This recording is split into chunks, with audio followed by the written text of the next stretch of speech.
Oh, did I miss something?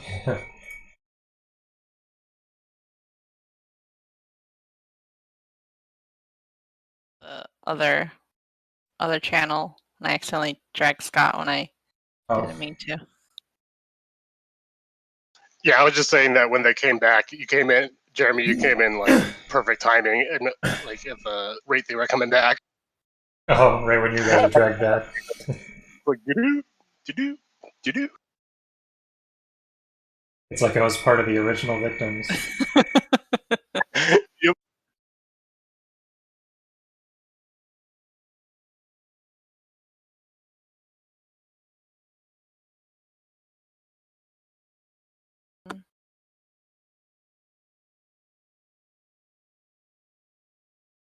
Excuse me.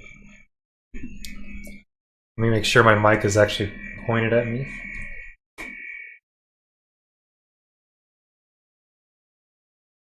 Just waiting on AJ. I think he's good. He seemed like the snow hadn't affected him too bad down there, so.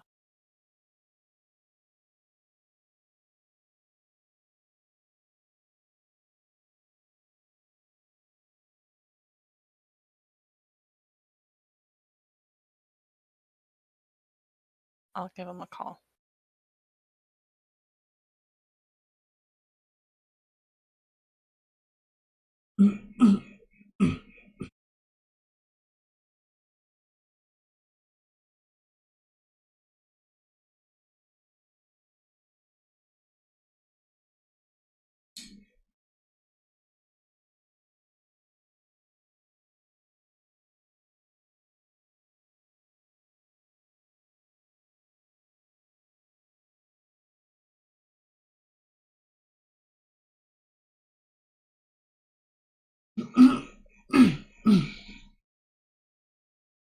Hmm.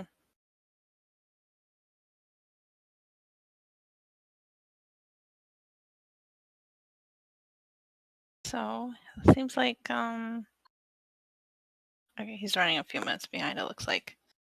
All right. So Oh, I did have one thing I wanted to mention. Yeah. I wanted to slightly change what I was doing last time because I realized Okay. that I would not know that other people are trapped in this thing with me. So I just want to go to Aglafotis instead of specifically to Jeremy. Okay, so you're saying you're thinking of Aglafotis uh as you're opening the sewer grate? Yeah, Okay. which is pretty much the same thing. That's where I would expect to find Jeremy.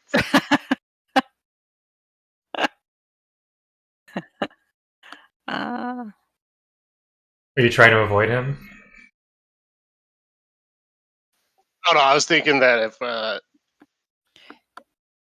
if we're trapped together or something, we could maybe meet up that way. But I wouldn't actually know that anyone else is trapped. So,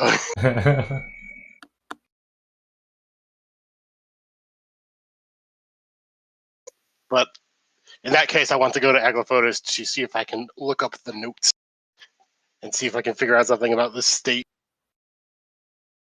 We'll see. We'll see how much I can abuse this world.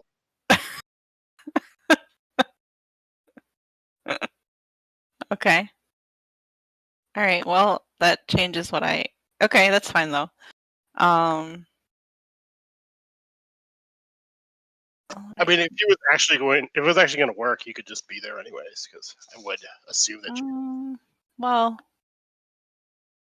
not necessarily. Are you? Were you thinking Aglafotis? What are you like? Are you thinking the inside or like the building itself? Inside. Okay.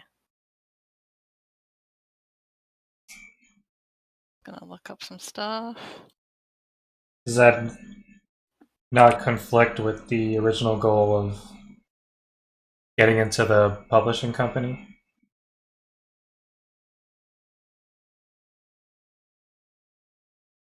Oh, for Scott? Yeah. I think something's up. So he's very sus of the fact that he woke up somewhere that wasn't the roof. That is pretty sus. And the whole like suddenly teleporting to the sewers thing. What's so weird about that? I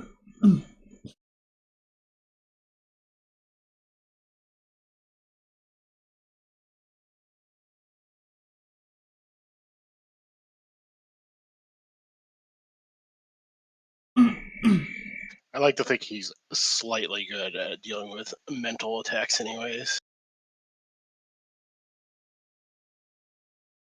For reasons.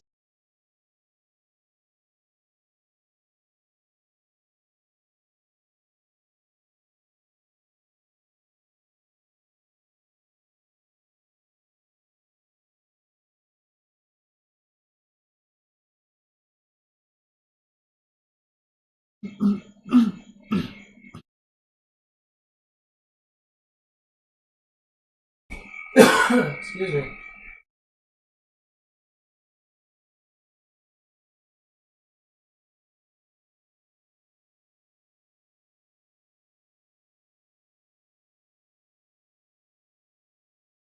This usually happens to me whenever I eat kinda like carby or fatty foods.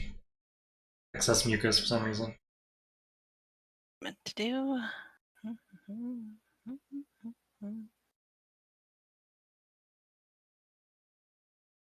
There we go. Okay. I still don't really get how Roll20 works, but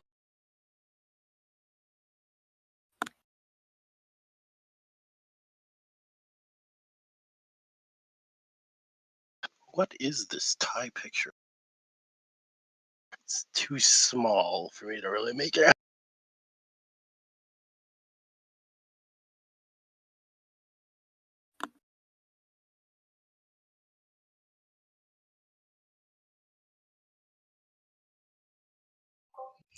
Just use your imagination.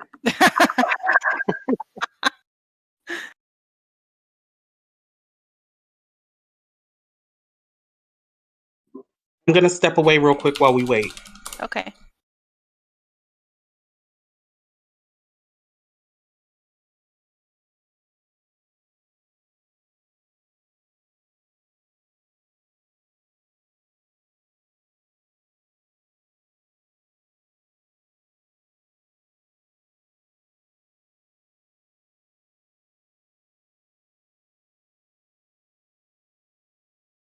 I'm also going to step away real quick.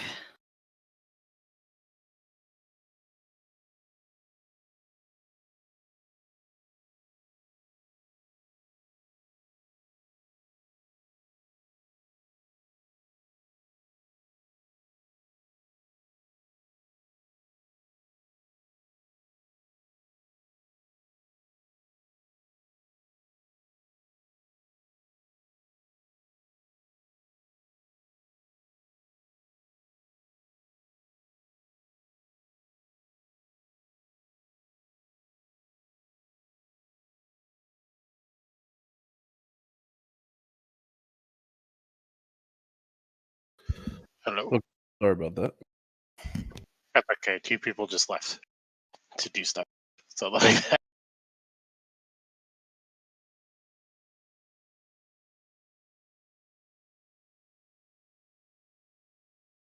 Okay, just be a minute.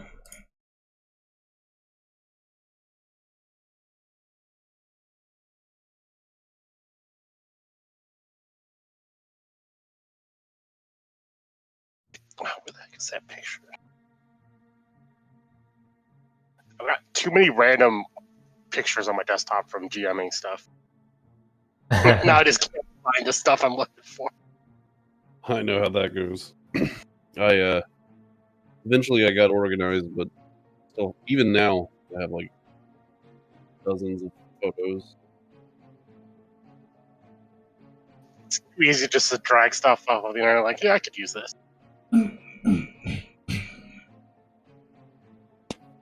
All right, I'm back. Welcome back.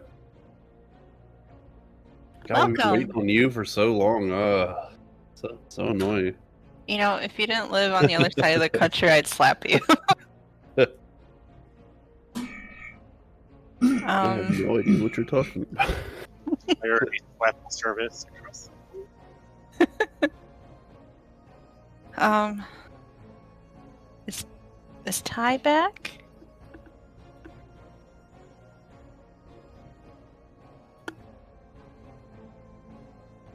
Yes. Okay, great. Oh, thanks for the music. Mhm. Okay, so, where did we last leave off?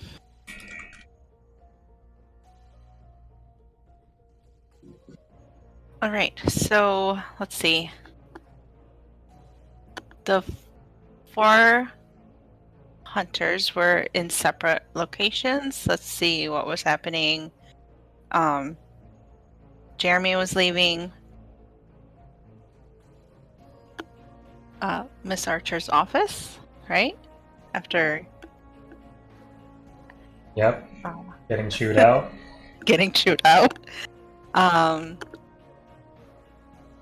AJ had just taken a crossbow bolt to the chest. Yeah, I'm getting armed up. And Scott was trying to flee the cellars from those crystal spider monsters. And Ty was steering their car into their oncoming traffic of their parents' car. All right, so where should we start?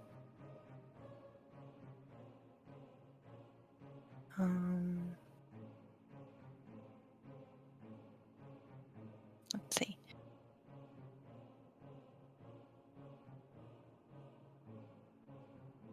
Ty, what do you do as you make impact? Close my eyes.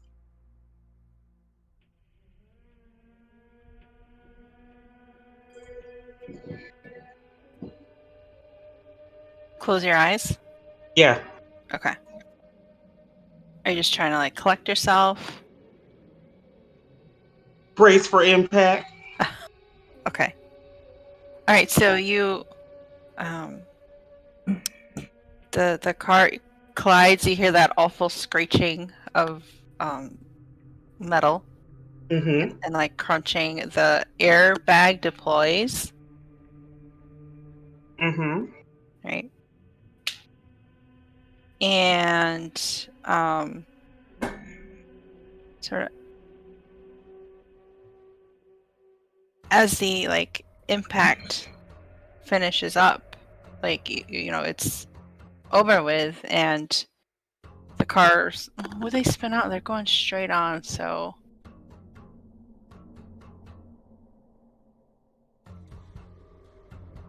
you know you get like jostled backwards. Okay. Yeah, so what do you do then?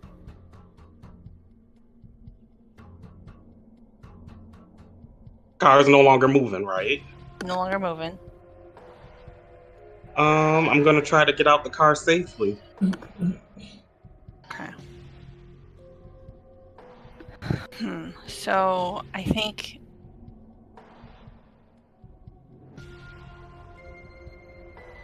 right. Are you like how are you doing that?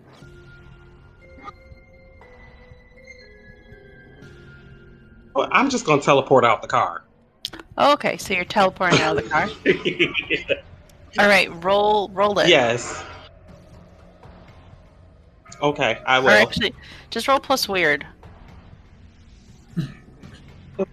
Oh, plus weird again. Oh, there it is.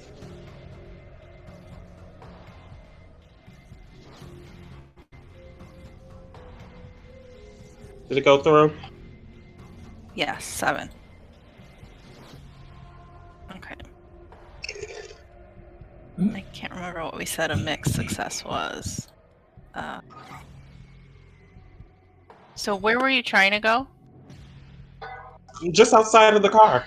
Okay.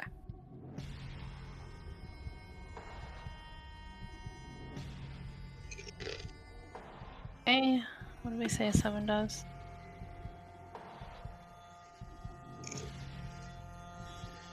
It.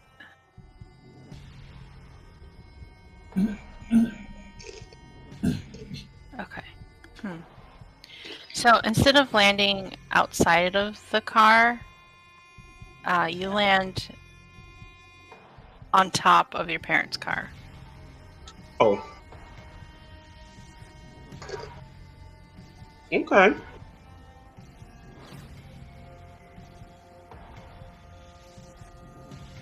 Okay, what do you do? Get down from the car All right. and knock on their window. Okay. They look like they're in bad shape, and they seem at least unconscious. Oh.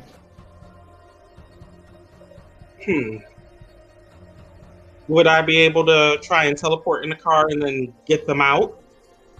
Yeah. Okay. Let's give that a go. Plus weird. Oh, plus weird? Okay. Well, yeah. Okay.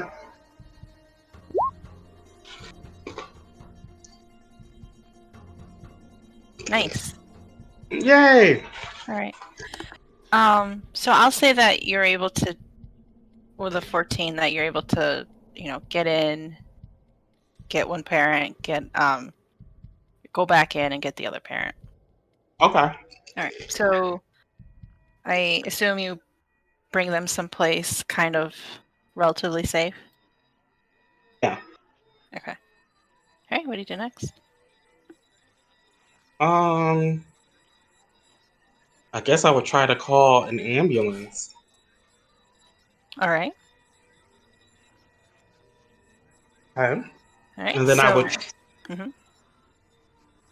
Go on. What? Oh, I thought you were going to tell me something else. Nope. So you do that. You call 911. The dispatcher, talks to you through, and What to do? what to do, and tells updates you about when help will be there and blah blah blah. Mm-hmm. Yep. Okay. Mm-hmm. So have I recognized that? Well, yeah, I do. I recognize they're my parents.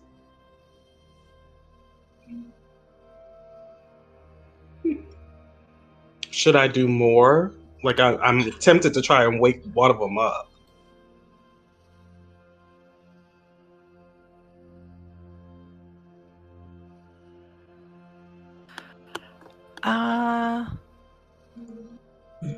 You can try and wake one of them up. What would you? What would you do? Talk to them, and probably you're not supposed to touch someone in an accident. So I guess it'd be me shouting in their ear. Okay. That's true. Don't touch people unless the car's on fire. Then you gotta. Yeah. So just asking them, even though I've already touched them in a sense to get them out. I just keep trying to get them to wake up by saying like, "Hey, are you okay?" repeatedly, till someone makes a move. Okay. All right. So, as you kind of lean down closer to try and talk with your shout in their ear or whatever to wake them up. Mm-hmm. So which parent would you do first, I guess? The mother. Okay. All right. So as you lean down to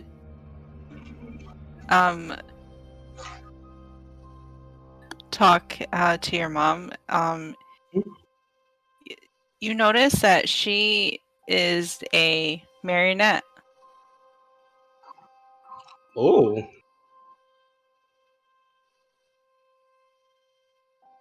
Well, it's the big idea.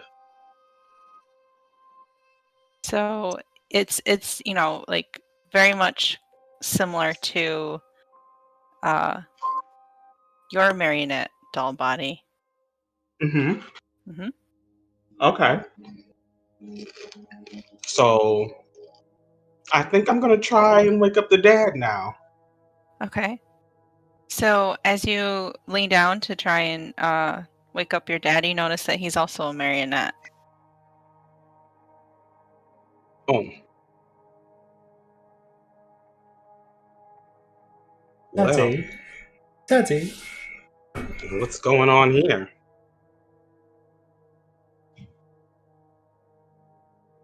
Roll plus sharp.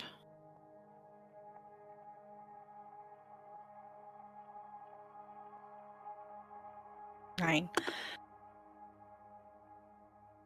Yeah, this is definitely weird. Mm-hmm.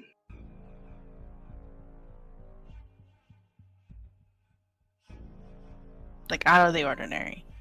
All right. So can I investigate a mystery or read a bad situation?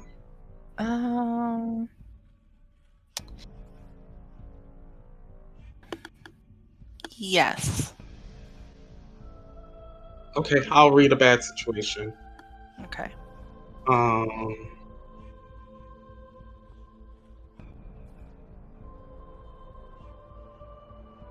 All right, Okay. you get one, right? Yep. So, are there any dangers I haven't noticed?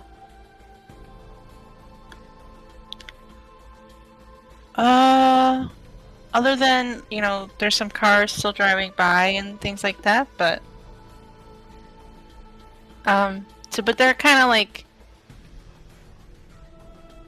like slowing down, to rubberneck at what's going on. Okay. And as you notice some of them rubbernecking to see what's happening, you notice that they're also the people driving by are also marionettes. Huh.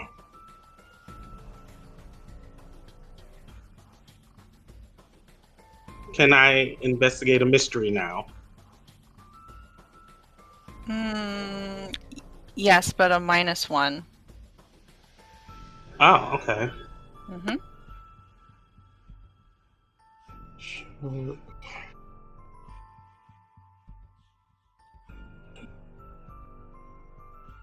Okay.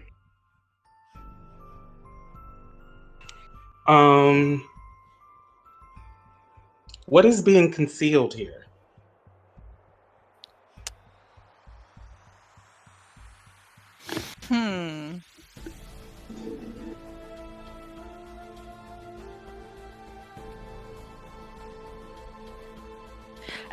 In what sense are you asking that question?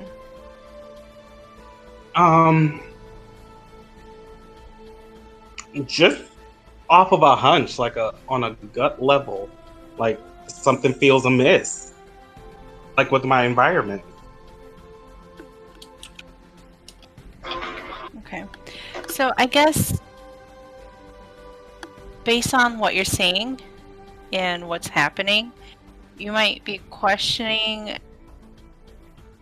how real everything is going on around you. Mm. Like, yeah. Okay. And you seem to be the, only real person around. Okay. Wow. It's like the definition of insanity. I'm the only one. Yeah. This is interesting.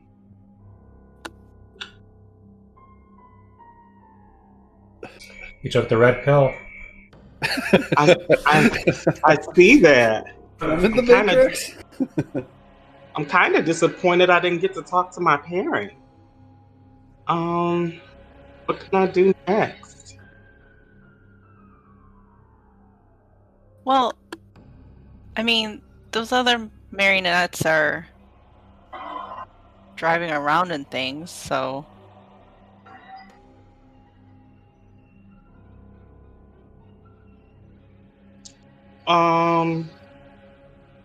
Can I do monster empathy? Huh? What does monster empathy do?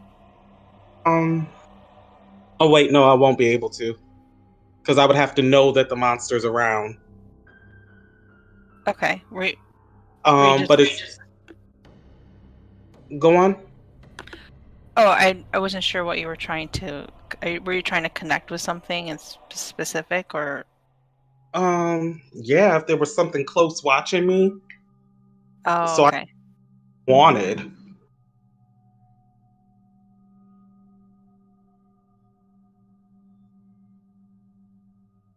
Okay. I see. I mean, if you want, you could try to do. You have telepathy. I do. Let me go up to the things that I have.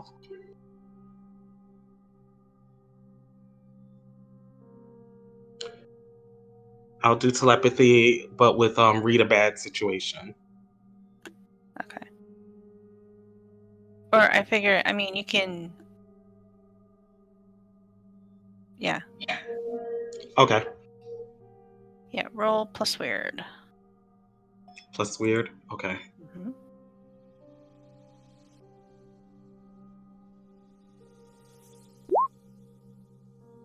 Wait, are you? I assumed you were using it to speak with your parents. Are you trying to do it for something else? Oh, definitely. Okay, then. Yeah, I will use it with my parents then. Okay. Your mom? Yeah. Okay. All right. So I would ask what's going on here. I think she just you get kind of a like startled.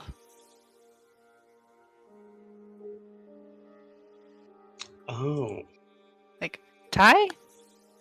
Oh. Hey.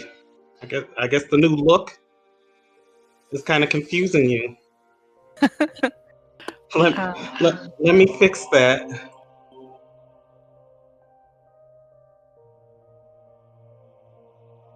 Oh.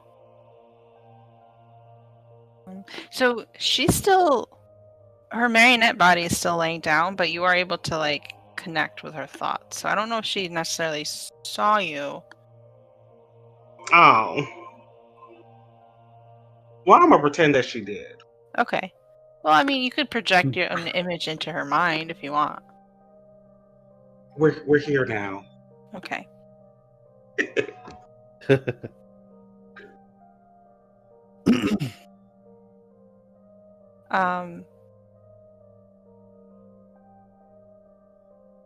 she be able to explain what's going on here or where I'm at? Well, what happened?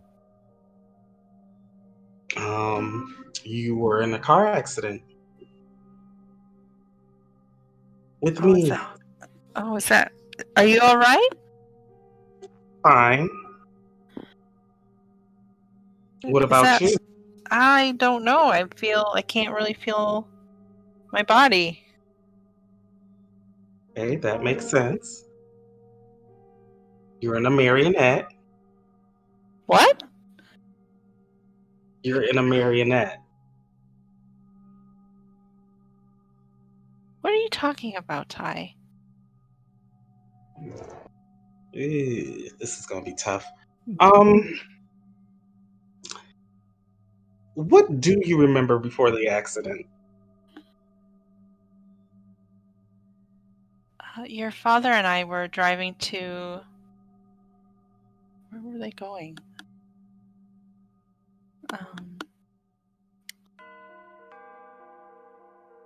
We were going out of town for a couple days. Mm-hmm. Yeah. Remember where you were going out of town?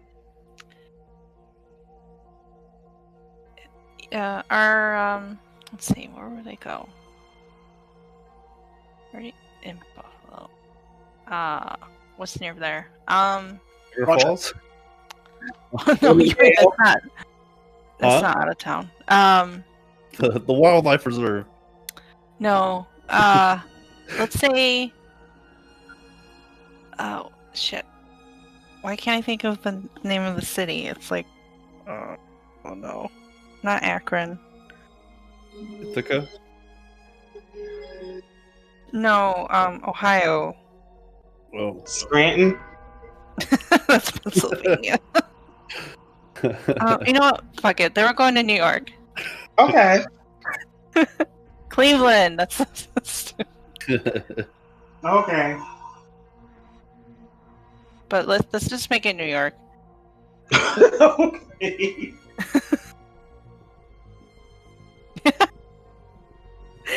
Texas. No, they were going to New York City. Can I ask, like, did anything strange happen before they started the trip? No. What do you mean strange? Any weird phenomena? Did you go unconscious? No. So you were perfectly fine. Yes. Is everything okay? Why can't I feel my body? I don't think you have control of this body. Okay. Are you using telepathy, dear? Yeah, Oh, how wonderful. thanks. When did you develop telepathy? It's been fairly recent as my powers expanded. Yes. You've always been a gifted child. You. But again, where are you? If you can't feel your body here. I don't know what you mean. I assume the accident?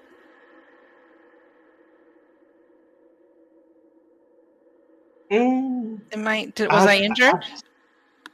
I don't think you were if this isn't your real body. What do you mean it's not my real body?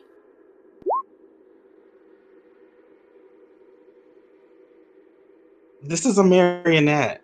I'm trying to figure out where your soul is connected to. Ty, what are you talking about?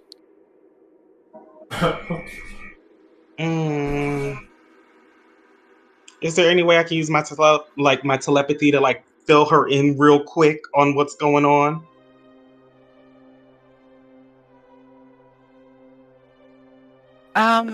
Yeah, you could. Upload the data. You could, I guess, kind of project an image of what you're seeing for her. Roll weird. To see if Right.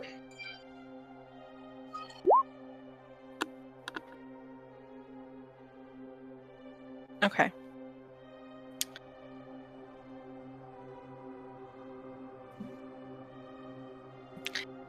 What would a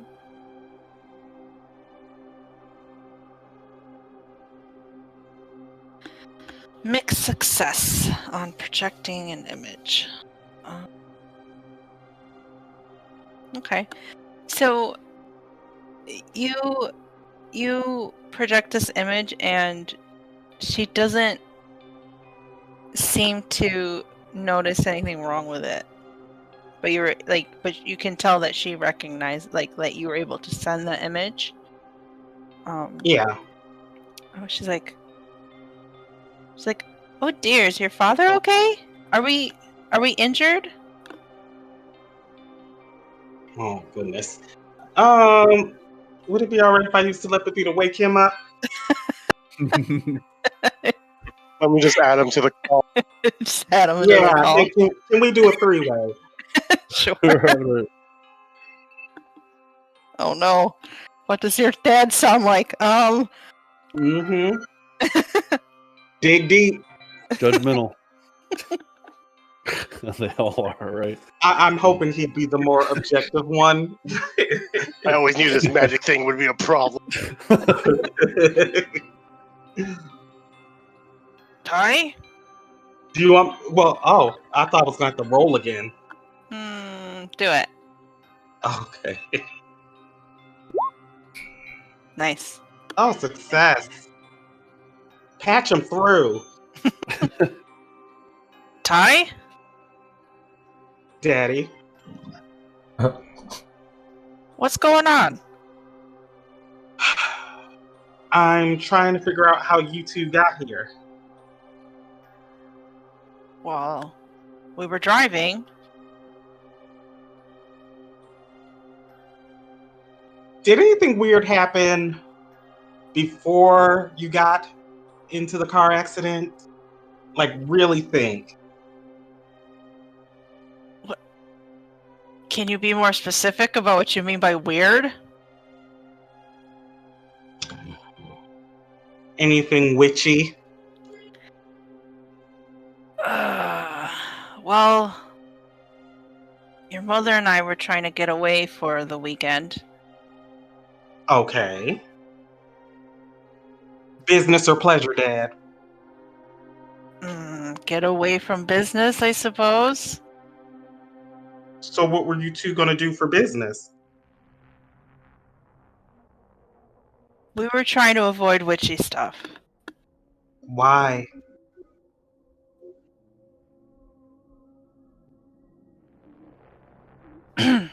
There's been a bit of a falling out. With who? I I feel really- like you can feel his eye roll when you say that. I'm just trying to get to the bottom of this. I want to help you guys. Help us with what? Did you call the ambulance? I did, but humor me, Dad, please. Please. I really need you to answer my questions. All right. No, nothing strange happened. We were on our way. What were you trying to avoid?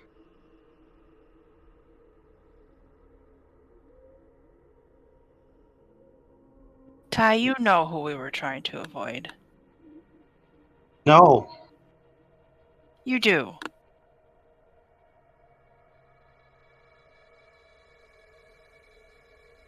Why were you trying to avoid them then? And why did you go by yourself without me?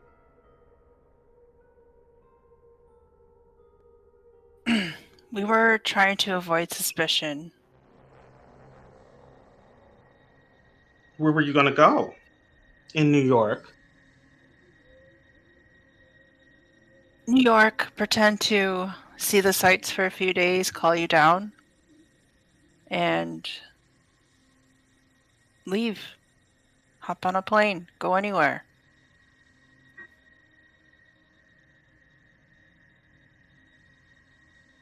But that didn't end up happening. What do you mean? You guys died. We're dead? Yes. Right There's no now? easy way to say that.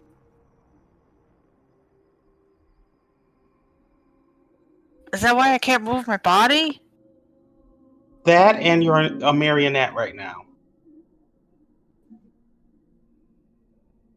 What the hell is going on, Ty?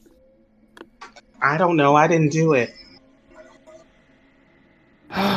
Okay, so Was there anyone specifically that knew, besides me, that you were traveling? no, we didn't tell anyone, but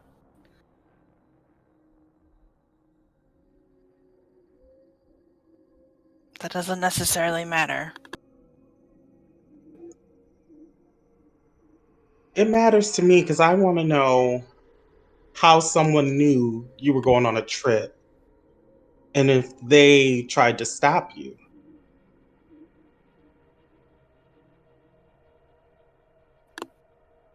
Your guess is as good as mine.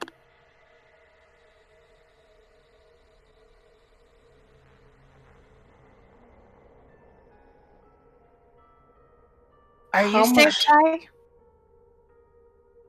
I thought I was.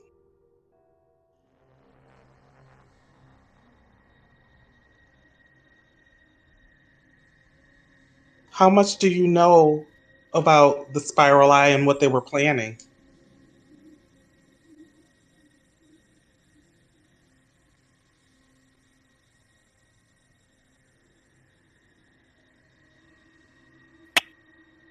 Oh.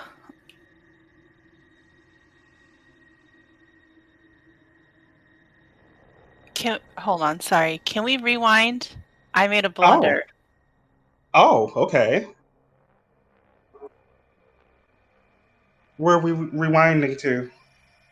When you asked them what their plans were to go, because what does Ty know about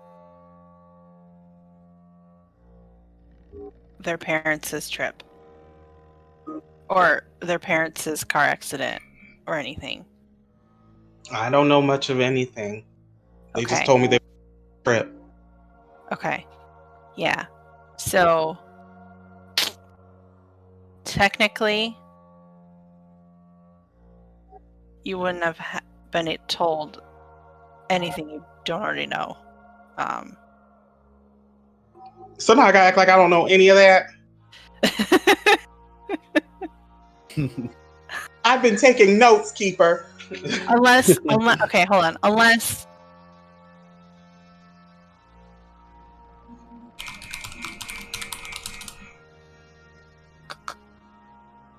I mean, you could bullshit it to be a suppressed memory.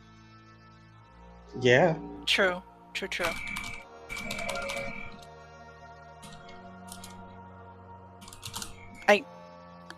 I could also bullshit it a different way. All right, let's. Okay, we don't have to rewind. That she actually contacted her dead parents. No. Never mind. Sorry. What was the question you asked before I hit? I was thinking about rewinding. Oh goodness! Now I gotta think of it again.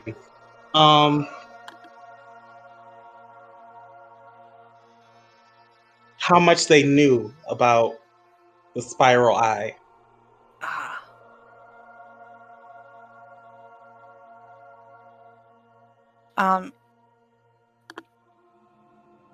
Just stay away from them, sweetie. They're dangerous. Why should I stay away from them?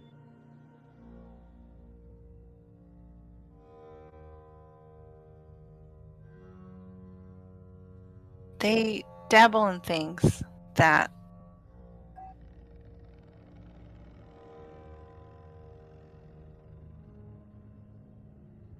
are dangerous. Mom, I dabble in things that are dangerous. I need you to be a little bit more transparent. There's not much else I can say, sweetie. Well, you guys were running away and planning to send for me. Why were you doing that? Why not all go together?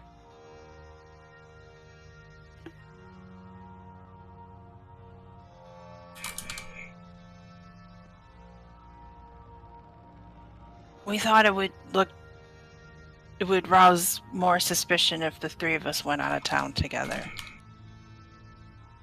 That doesn't make sense. It would look like a family trip. How often do families go on a trip with their adult children? You'd be surprised. Sometimes they plan cruises.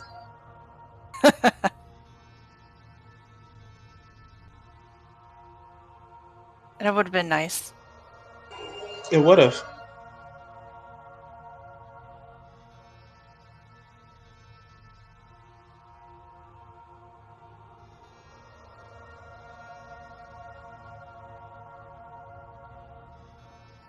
So can you guys give me something to work with?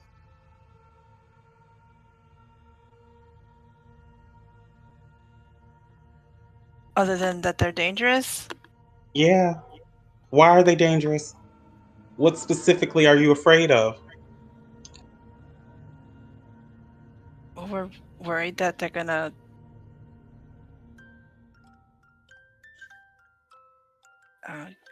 use your abilities for Well, evil, essentially.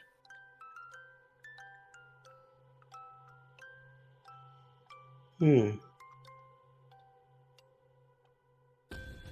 Okay. I would really align myself with them. Hmm? I said I don't think I would work with them willingly. So why would you be worried?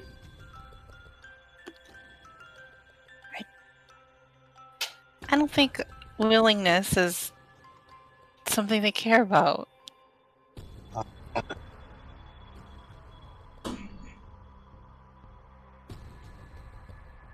I can work with that a little bit. You hear sirens Mhm. coming.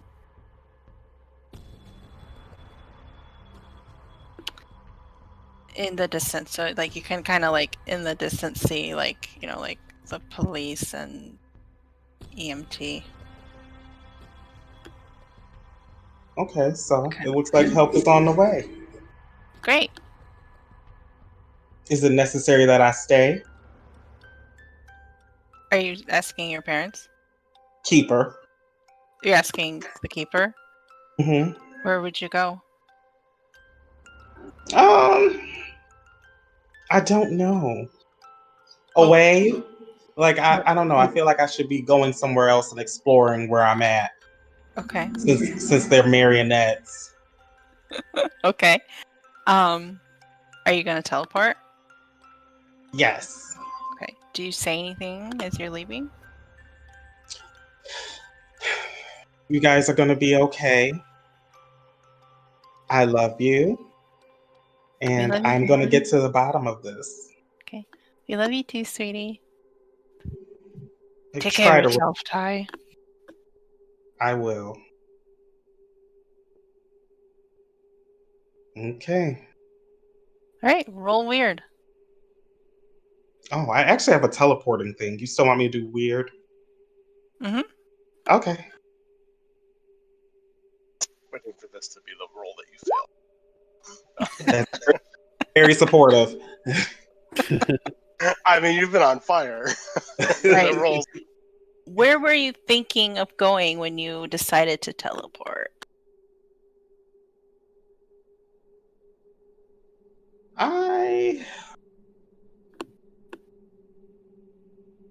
Am I allowed to go to one of the hunters?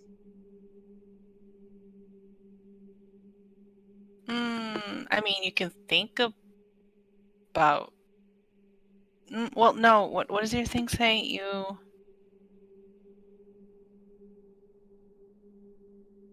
How does it work again? Somewhere you've been before, or someplace you can see. Oh, I'll go to the Anthenium. You go to an Anthenium. Okay. All right. So as you kind of wisp away, we'll cut to someone else. Okay.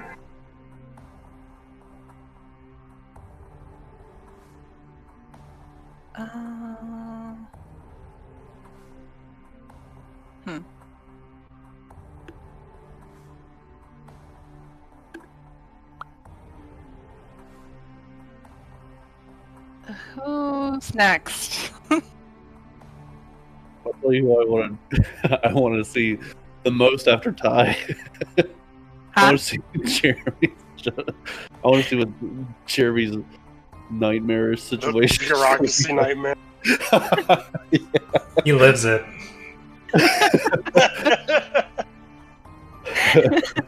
Just another Okay. day at the office. Oh, But I'm anyone. no, I had a thing in mind, but I just realized I never made a map for it. Hold on. Okay.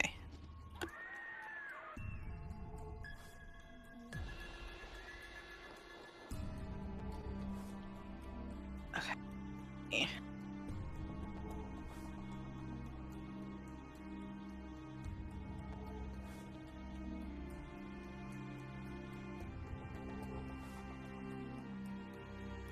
One moment.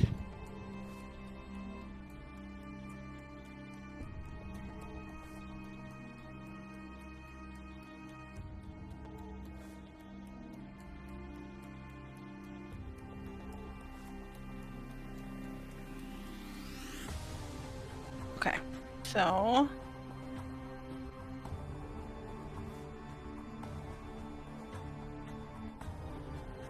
right, because I think as far as Jeremy's concerned, nothing like actually weird has happened to him yet. True. What's it gonna take to make him think it's weird? It'll be an error in paperwork. Be like, I've been here for 48 hours. What? I'm supposed to get a break at some point. You never get your break.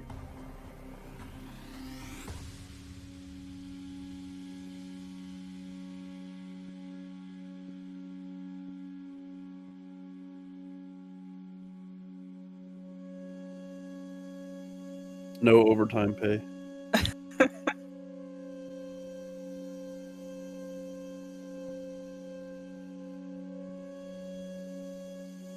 Such a hard time. Sorry.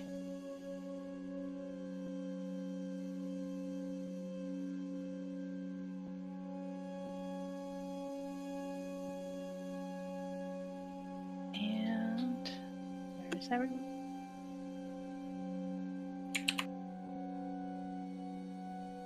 Okay, so Jeremy, as you walk out of Miss Archer's office, you find yourself in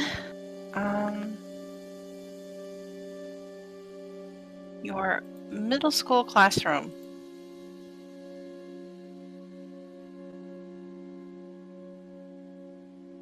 That's definitely not what I expected.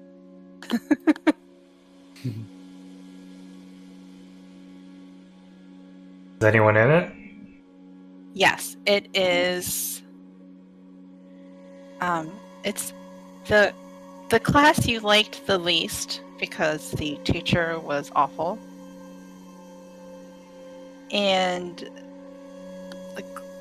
your classmates in there were okay. Like the like sort of that classic movie. There's like the bully type, and then everyone else seemed kind of indifferent.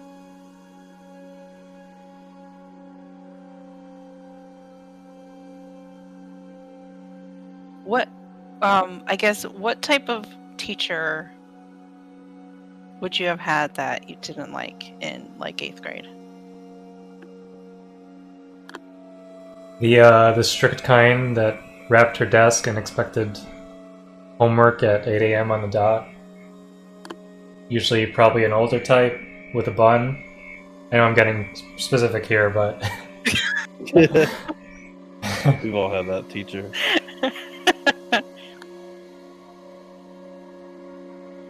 yeah, so if your mind's going to the same place mine is, then that's the one. Okay, so you walk in, it is 8:01, and there's a stack of homeworks on her desk, and she is glaring at you. And something about her today, she looks a little different. She looks like Miss Archer. A little. It's a true nightmare. So like it's like an older version of Miss Archer. In that, tight bun. And she looks at you and says, "Mr. Jones, you're late."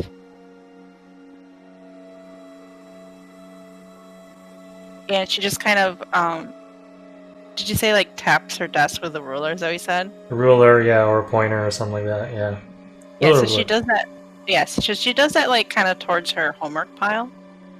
And when she says, "Mr. Jones, you're late," all the other kids are kind of snickering.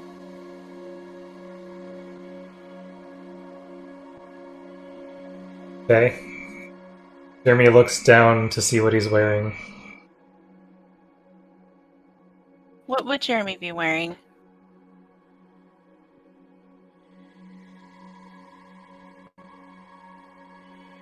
I'm guessing a prep school outfit. Okay. So So okay. like, This is so he's This- in like a little suit. I don't know, maybe not a suit, but maybe like a vest with an emblem on it. You know, and a sweater.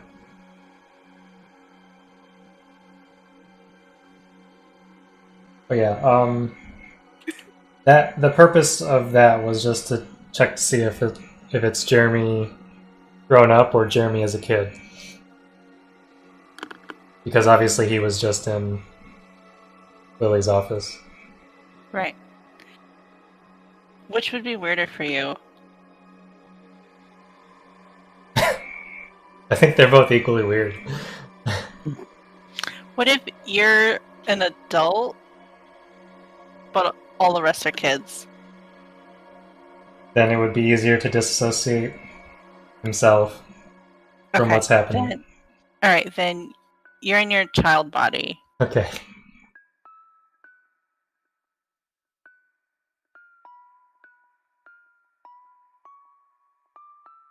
As you were Okay. in 8th grade.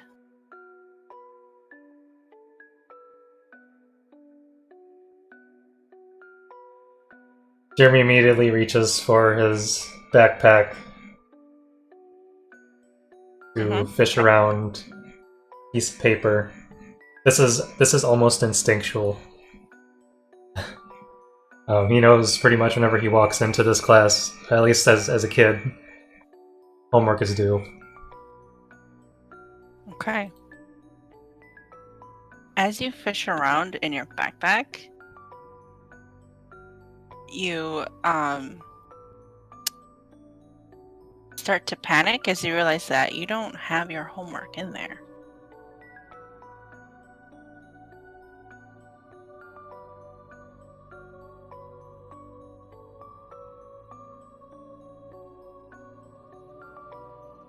Is there anything in the backpack?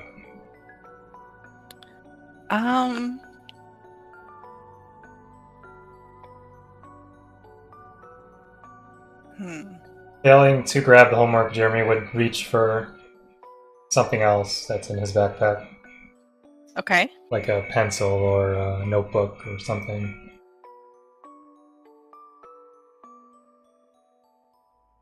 Okay. Trying to think.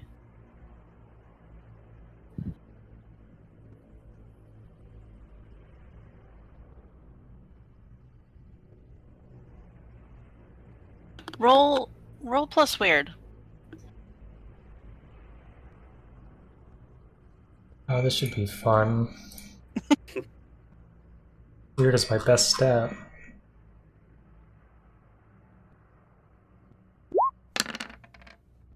Oh no. There is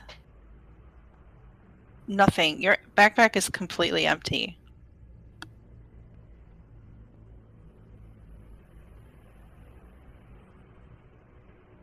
And as you're like searching around in your backpack and you're not finding anything, the teacher says, "Well, Mr. Jones, I'm waiting."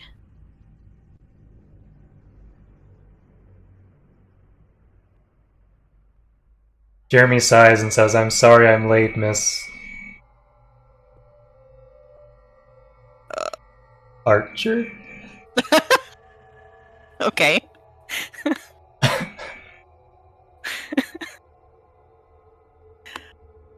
And quickly walks to his desk.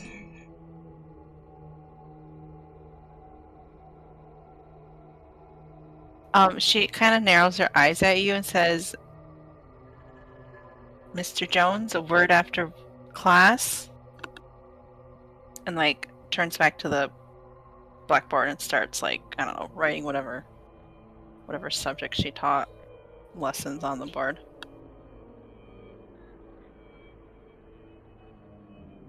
But roll me plus sharp.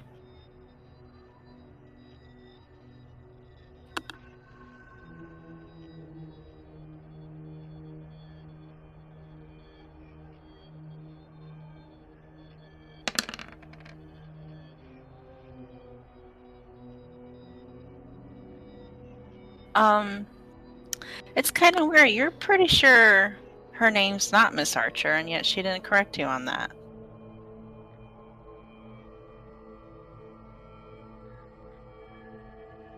That is strange.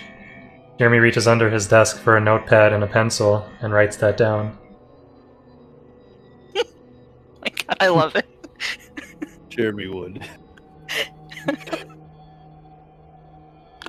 Okay. What else does Jeremy do? With the teacher's back turned, Jeremy attempts to investigate a mystery. Okay. But -1. Okay.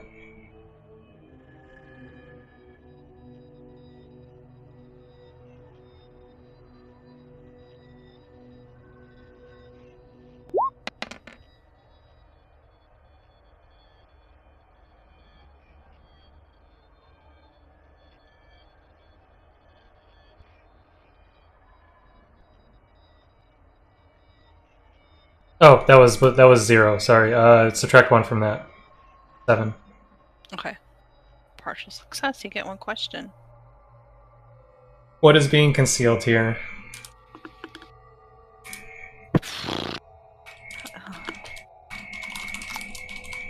I don't know how to answer that. Let's see.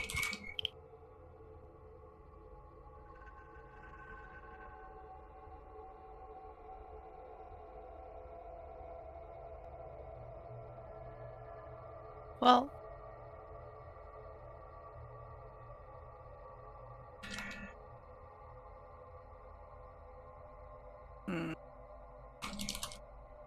so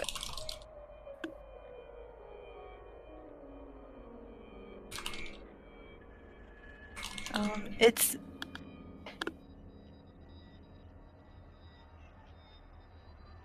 so some of the like as you're kind of like looking around in the classroom, right? All of the kids seem kind of like there's something just kind of off. Like you're questioning whether like they're not acting like normal children would, I suppose, in the sense that they're not like goofing off or doing whatever. They're actually being pretty diligent about taking their notes and seemingly listening to the teacher. And as you think about the teacher, she looked kind of weird today, and she answered to a name that you're pretty certain isn't her name. and you're just trying to remember, like it's like, well, actually, what am I doing back at school? I was just at work in the office. So putting that all together, like there's just something like really off about this whole experience that you're in right now. Like, how did you get from being in the office, getting yelled at by Miss Archer, and now you're in a classroom with Miss Archer? Like, so I don't know if that necessarily is an answering of what is being concealed here, but it's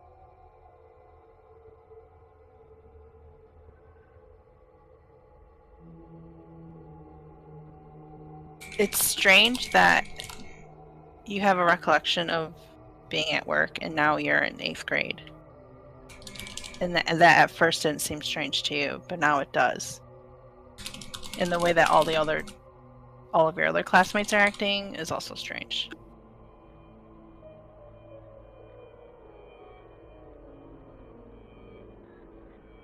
Jeremy raises his hand and calls out to Miss Archer, the teacher. Yes, Jeremy? Miss Archer, may I use the bathroom, please?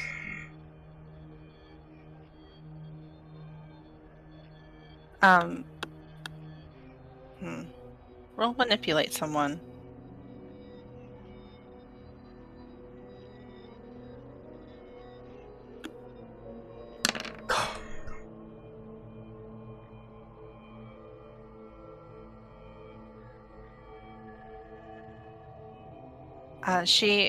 You can wait till after class, Mr. Jones. It's bad enough that you were late.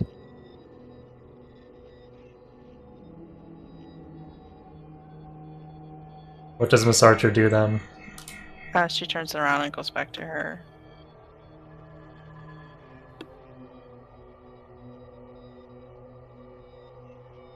Like writing and, the lesson.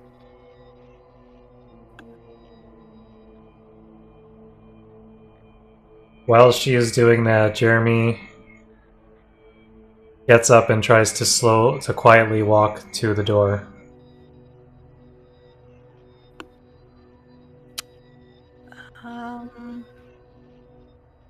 Roll act under pressure, I guess? Okay.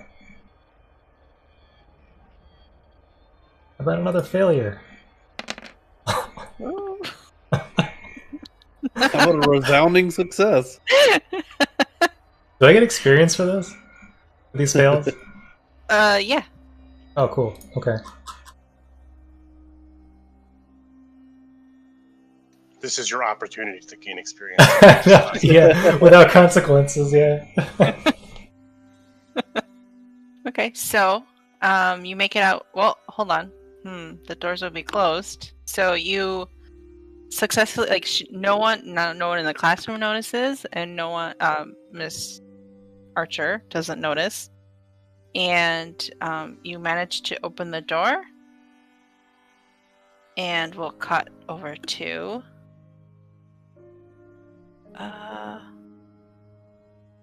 Dr. Lewis. Our resident hand monster. Is Is that a resident hand monster? So I got a bolt in my chest, and I'm hands. Yes, that's where we left you. But so when you felt the bolt in your chest, it was it pierced your heart. So I guess a hand heart, whatever. Mm-hmm. So you knew you were dying in that moment, and you let out another sort of roar as you realized that that you were the monster all along.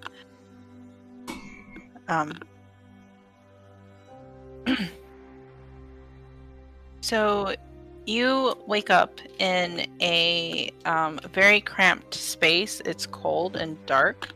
The feel of it is metallic. Can I see?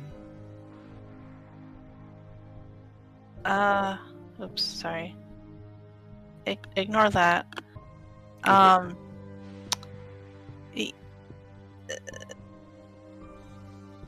Not right away. It's pitch black.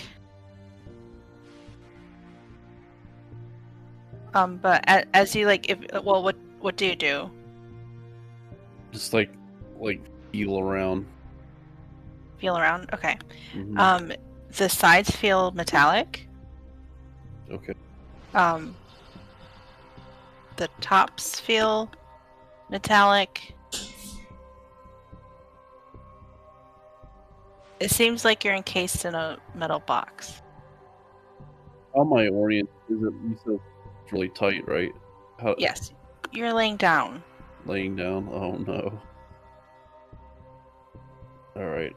I guess panic would start to fill its way in, and I'll push with all my might. Okay. On the ceiling. You're pushing on the ceiling? Yeah. Okay. It so you can you're pushing on the ceiling, but you don't really feel any give in where you're laying down. Oh no. I guess Dr. Lewis would just scream for help. For help. Okay. AJ So would as- scream for help too. So as you're kind of pushing and you're starting to scream, you can like you notice that like at would it be? Yeah, let's say so. Like at you kind of look at the base of like your feet, and you can see like some light seeping in. It looks like a square. Okay.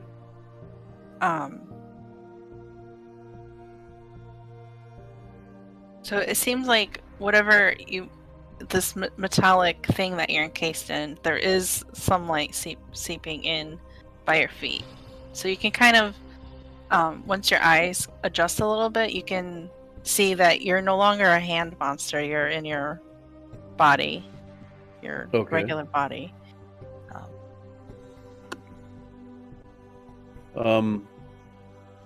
Does it like project an image like a camera obscura does? Can I like look at the top and see if I see anything? No, you just see light coming in. Okay. So there's no like projected image or anything. Mm-mm.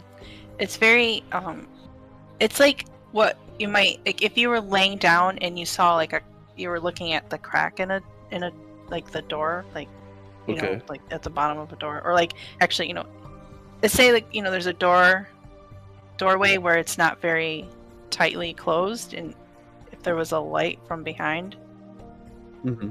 like what you might see there is what you see, but it's on a smaller scale. Okay. I'm gonna like press my hands to the top, take a Uh-huh. deep breath, and kick down as hard as I can. Okay.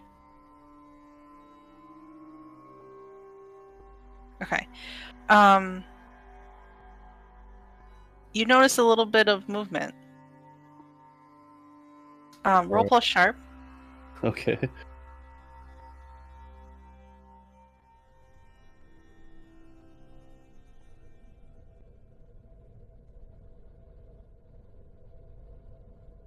I've read about this situation, but I've never been in it.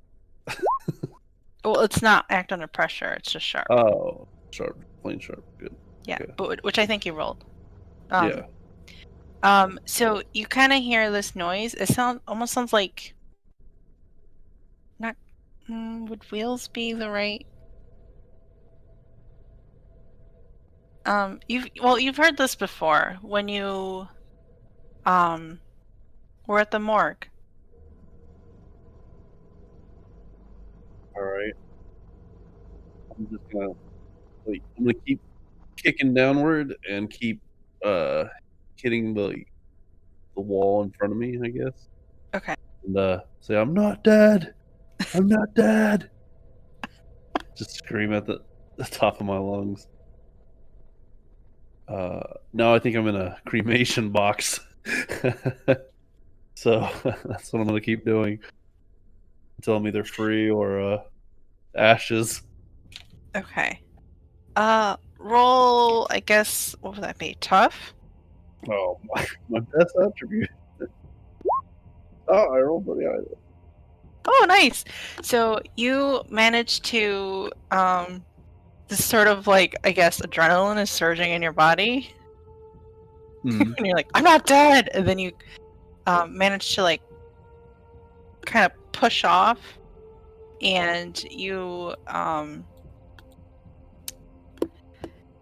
kind of roll open into like the morgue. So you know where they have those sort of Oh. like drawers that they. Yeah, I know what you're talking about now. Mhm.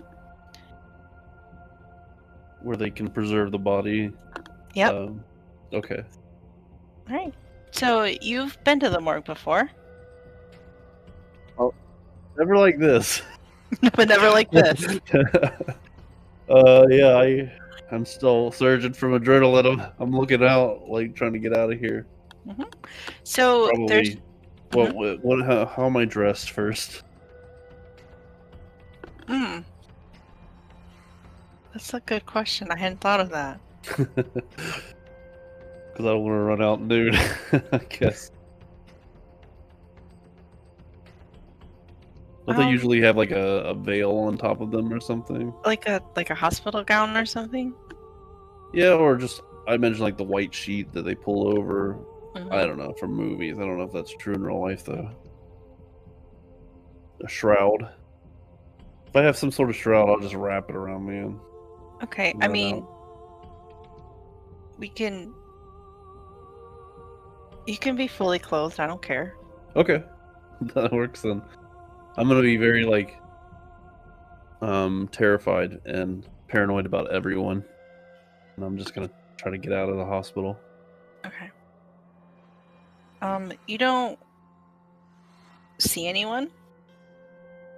Okay.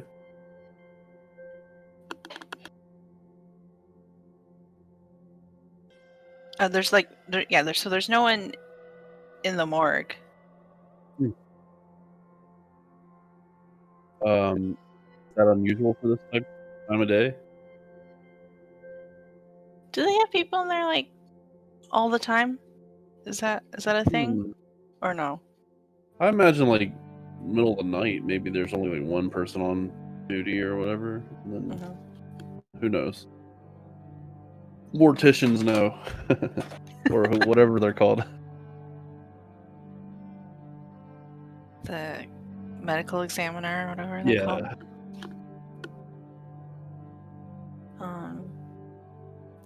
Yeah, that's unusual. You would think that someone would be there. I'm gonna look for some sort of weapon. Yeah, there's various, examining scalpels and whatnot around. I'm gonna scalpel up and then try to make my way to the parking lot. Okay, so what are you? So when you go to like open the door, what are you thinking about? Thinking about hot wiring a car. The first unlocked car I can find. I'm sure you read about it. I had definitely read about hot wire vehicles. Okay.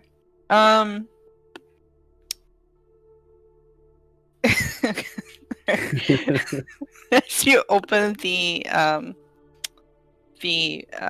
door to the morgue, we'll Okay. switch scenes over to Scott. Okay. Okay, so Scott, you thought about Aglafotis when you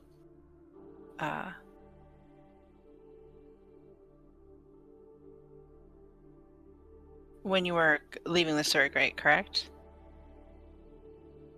Yes, that's cool. All right, let me bring you to the map.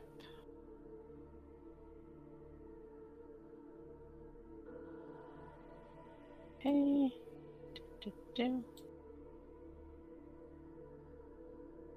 All right.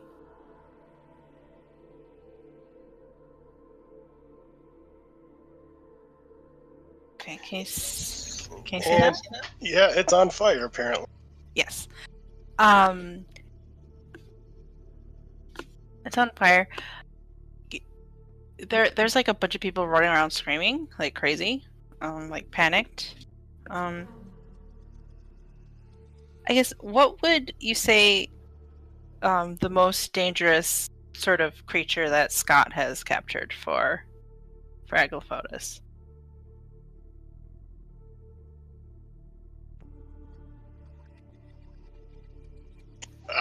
Let's see here.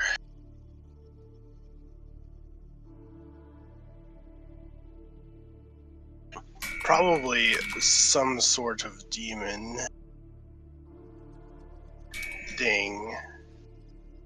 So, considering the place is on fire. Or maybe a fire elemental.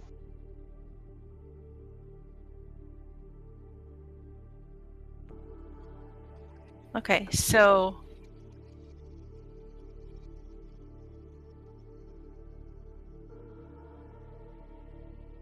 some sort of demon? Yep. Okay. All right. So the one thing you can kind of hear about when like the people kind of like running around in a panic is that a demon is loose in Aglafotis and people need to evacuate and get out.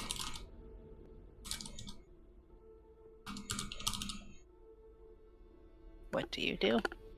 I run towards the danger.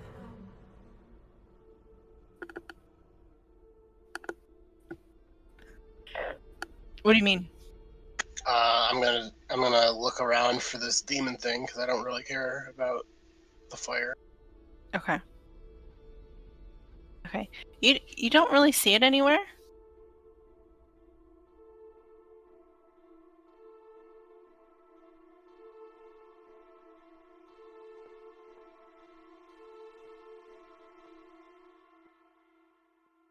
Hmm.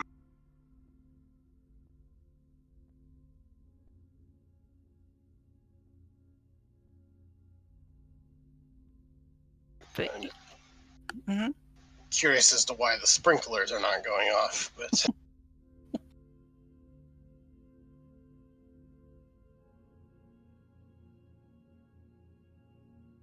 but you do hear like a voice in your head.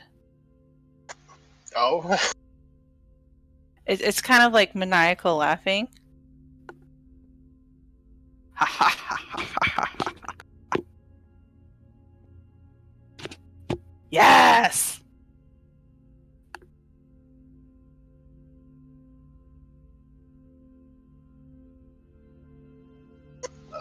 let's see.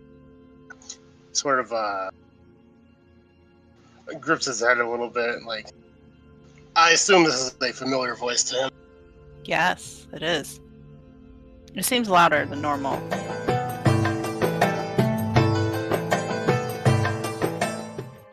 Hey Lillian, thanks for sharing. Just sort of like mumble, like I should have known, and he's gonna. Or host, did I say share? Host, that's what I meant. Sorry, it's like thinking in Facebook terms. Good to see you again. Try and. Alright, can you read a bad situation here? Yeah, sure.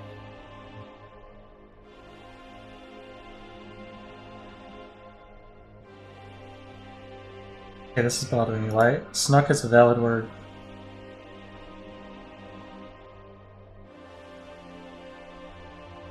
Apparently, Firefox and/or Windows does not understand some English words.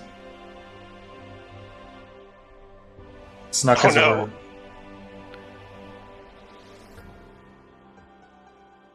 You hear the voice say, "Burn it all down."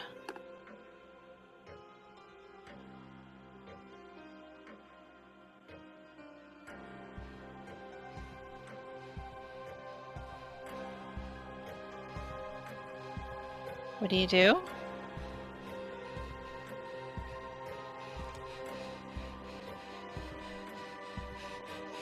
Let's see. He needs to get away from the fire and the panic. So he's going to try to find somewhere in Aglafotis that is not burning. Okay. All right. So, are you running like with the other folks or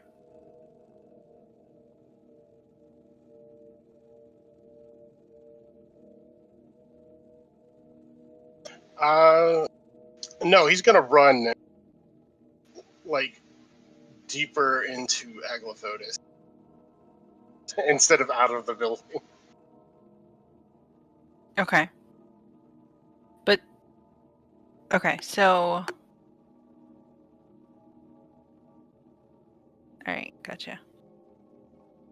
As you're running and like, you know, I don't know how Scott might run, but I kind of picturing like a full like Jackie Chan run with his like arms really going. And you kind of catch a glimpse of yourself, and your arms are much more demonic than they were, I don't know, 5 minutes ago. Like, it seems like your claws are much more defined, and it's more like red, leathery skin rather than your normal skin type. Like leathery, like scaly kind of.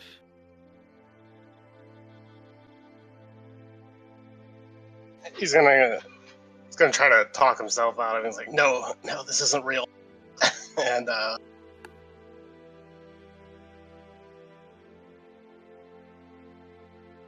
not sure if this would be some sort of roll, but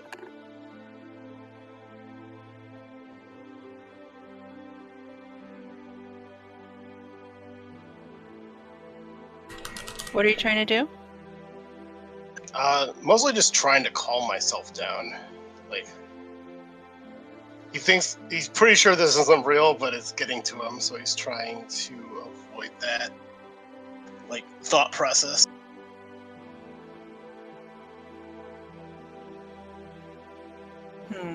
I roll plus sharp.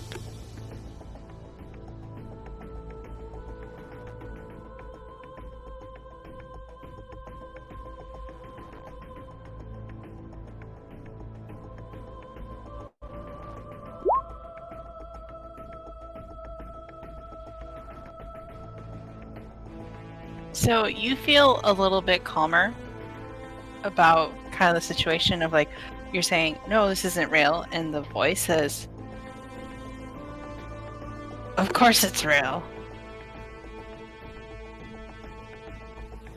He's gonna say, you can't do anything unless I allow you to.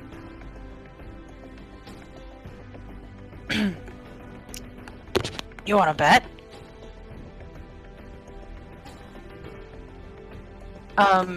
You start to see kind of flames shooting out on your hands. Roll.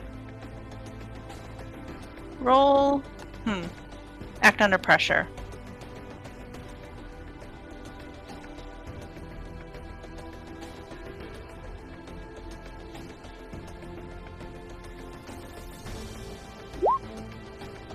$10, nice. All right. So you shoot off like a jet of flames, but like as you do that, and you know you're like kind of fighting with this voice, you wrestle control back, and you manage to stop shooting out this flame. Okay, he's gonna try to. Why is there a giant Scott in my window here? I think my browser's being dumb.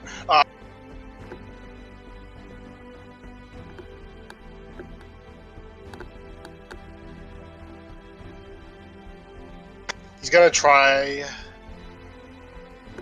to find like a staircase or some sort of like closed door, because that's how he got here, so he's gonna try to get out that way. Okay. All right. As you do that, you hear like the same sort of laughter, like, where do you think you're going?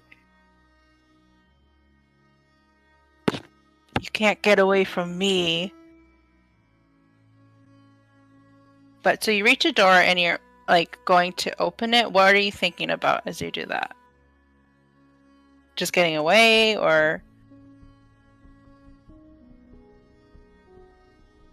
Wait, hold on a second. I actually might think of a person here. I'm trying to remember what my background was with people.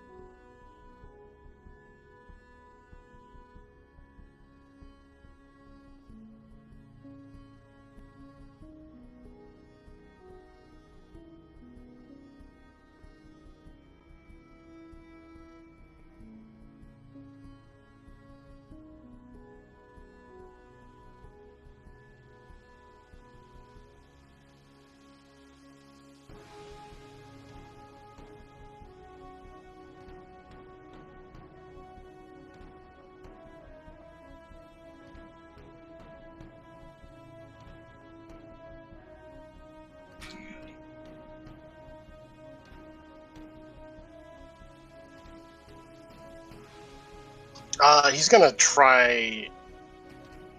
The problem is he wouldn't know where Jeremy would be.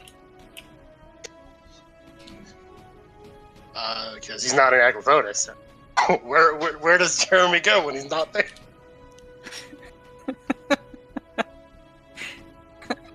I don't know, like how close He's are gonna, you I to guess he'll Jeremy? try to go to the Antitheum. Because he knows that there's a containment cell there, in case he is actually losing control. Ah, okay. Cool. So as you kind of hear that voice kind of laughing at you, like you can't get away from me, and you open the door, we'll cut to break. Commercial break. Oh yeah, I could do a commercial. I've never done that before. Oh, I did. Oh, okay. I was making a joke, but yes, you could. I know you were, but yeah. Yeah. So, 45. Does that sound good? Sounds good to me. 45. All right. Alrighty.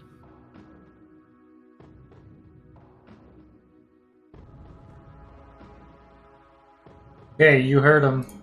Heard the woman. Break. So that means that. Oh, hold on. Perfect. It actually already. Wait a second.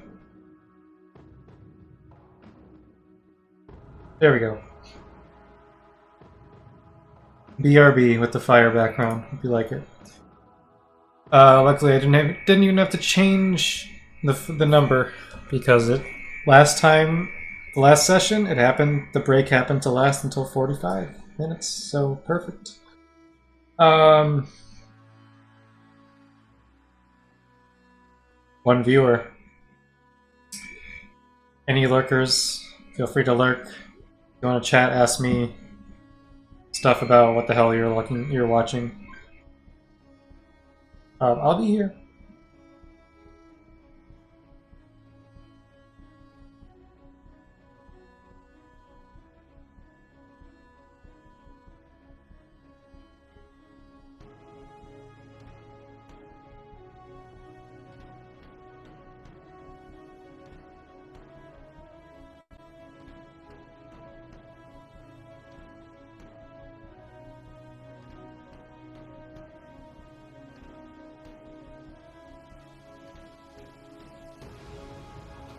People's pictures are changing. Their avatars, rather.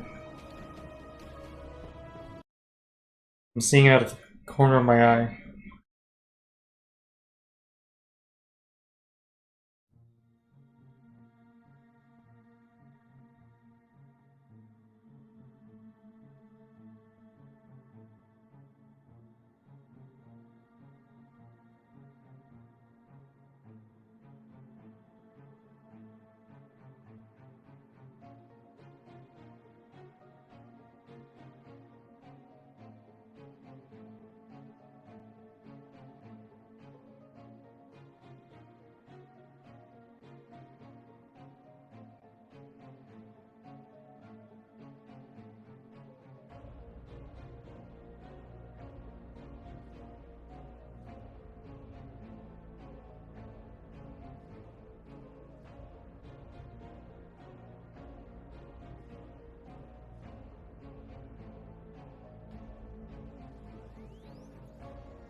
See, the background is changing too, the background image.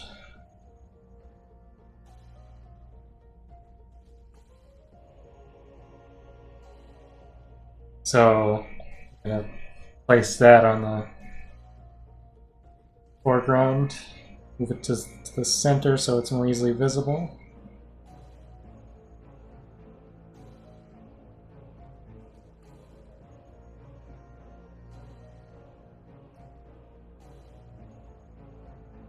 I did miss the office on fire, though.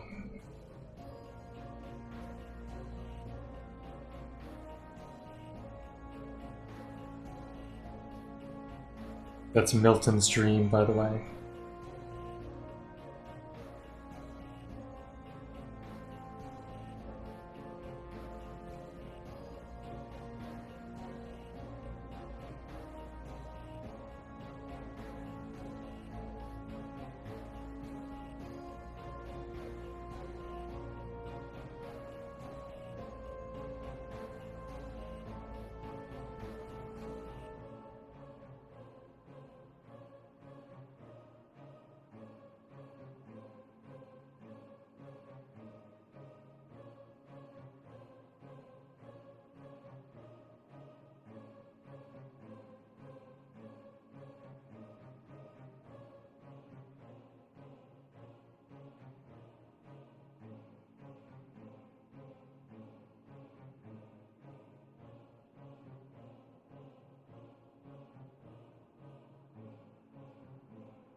Oh yeah, that looks way better. What? I've been photoshopping. Nice.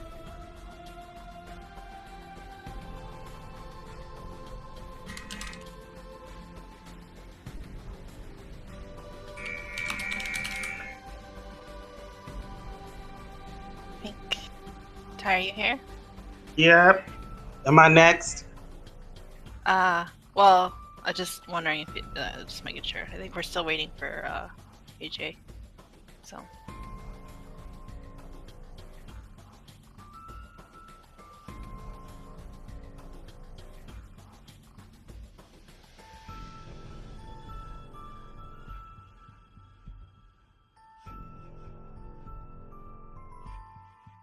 I started with you though, didn't I? Yeah. Okay.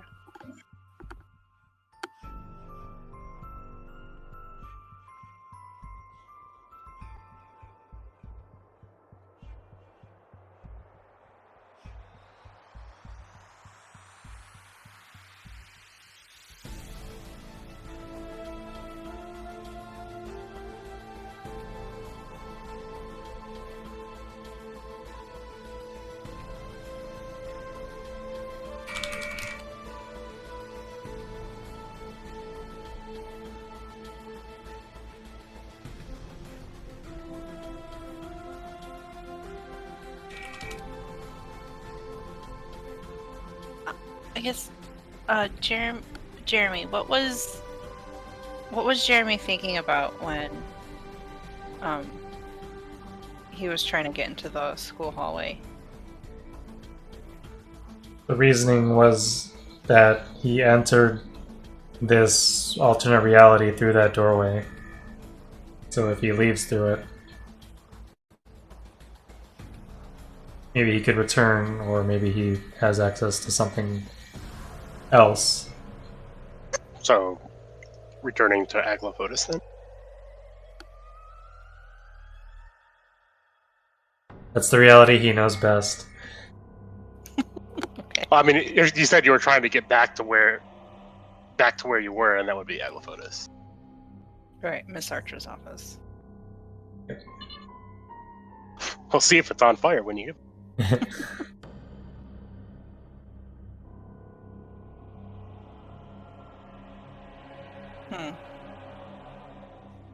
Wheels are turning. I'm really curious to see what'll happen if me and Ty go to the same place. Yeah, because I'm gonna be honest. If I see Ty, I'm not gonna believe she's real. Because you're like freaking in an ankh or something last seen.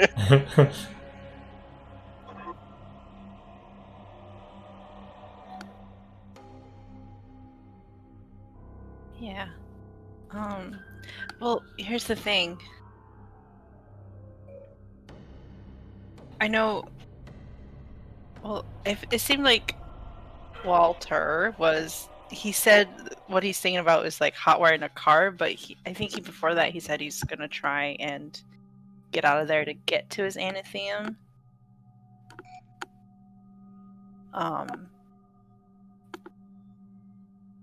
So, I'm trying to. Yeah.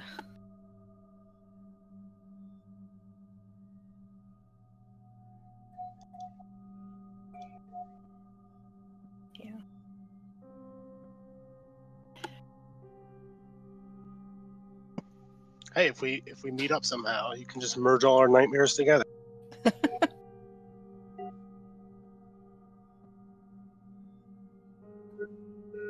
So, but like what? Because what else would be kind of Jeremy's nightmare? I don't know. Would Egglefos being on fire?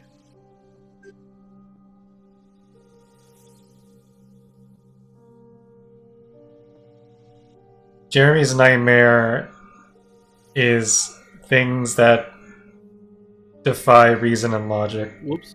I'm back. Okay. welcome back. I didn't realize it went over my time. Oh. It happens. So, let's see. So, things that defy reason and logic. Alright. And things that he cannot hope to control.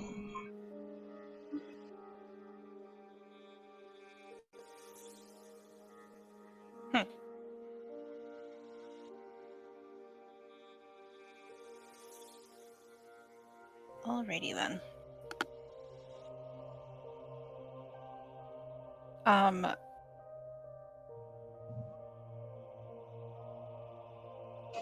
So you said, so Walter, you said, was thinking about like moving, or his immediate thought was hot wiring a car, but before that it was like to get to the Anthenium, right? You were saying? Yeah. Okay. Yeah, gonna steal someone's car and then drive off the Anthenium. Happy. Probably leave it in Buffalo parking lot somewhere near enemy of mine's where their study hall, like the science department or something. Okay. Got that. All right. All right. So what I'm going to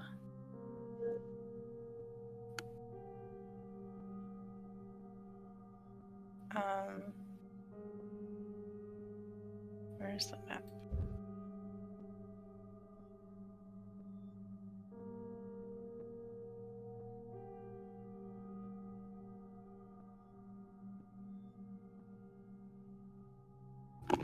All right, so what part of the Anthenium were you thinking about, Ty? Library. The library part? Okay. Mm-hmm.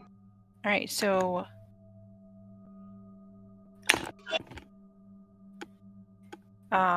you purple wisp into the library part, and it looks pretty much as is. Okay.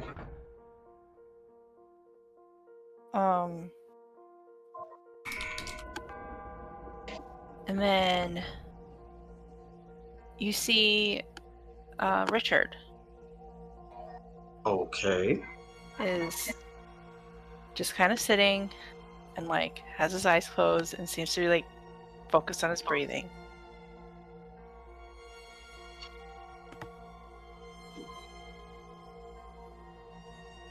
I guess I would walk up to him and ask him if he's okay.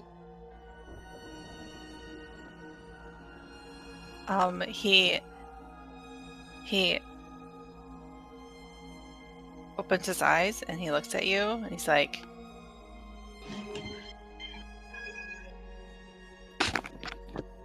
I guess? Okay.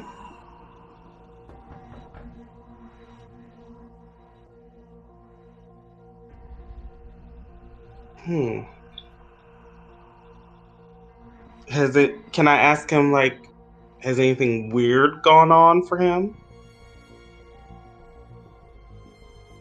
So many things. Don't really want to talk about it. Have any weird dreams just now? He just kind of looks at you. He goes, Ty, are you real? Yes. Are you sure? Yes.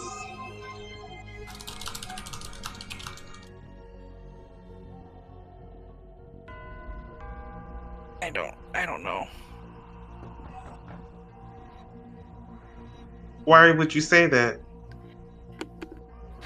Because a lot of weird stuff's been happening. Same here. Let's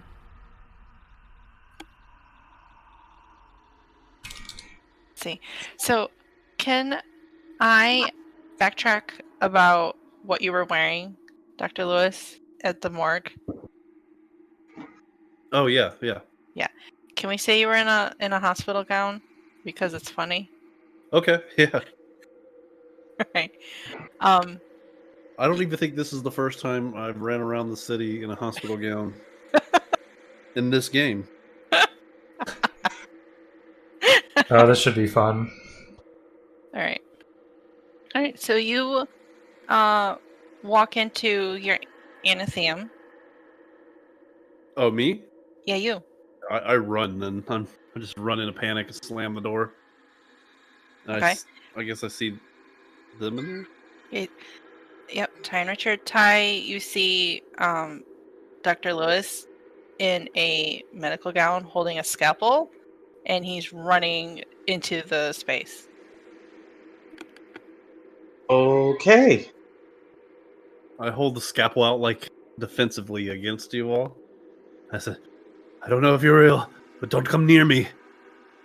I'm a monster." I'm trying to get to my my section where all my weapons are.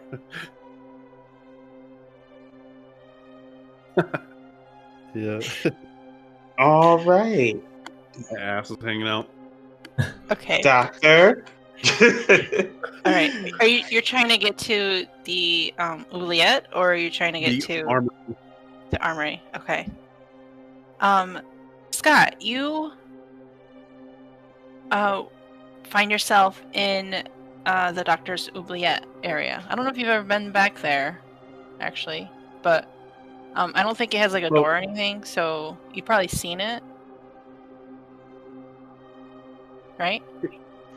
Yeah, I was prevented from going in it, but isn't that broken now? Yes. Well, So I guess I have seen the inside then. If I'm no longer blocked from it, I probably checked it out. all right, because you were trying to get into the cage part, I believe, or that's what you were thinking about when you were leaving. Yes. Agripolis. And then I realized that the cage is broken.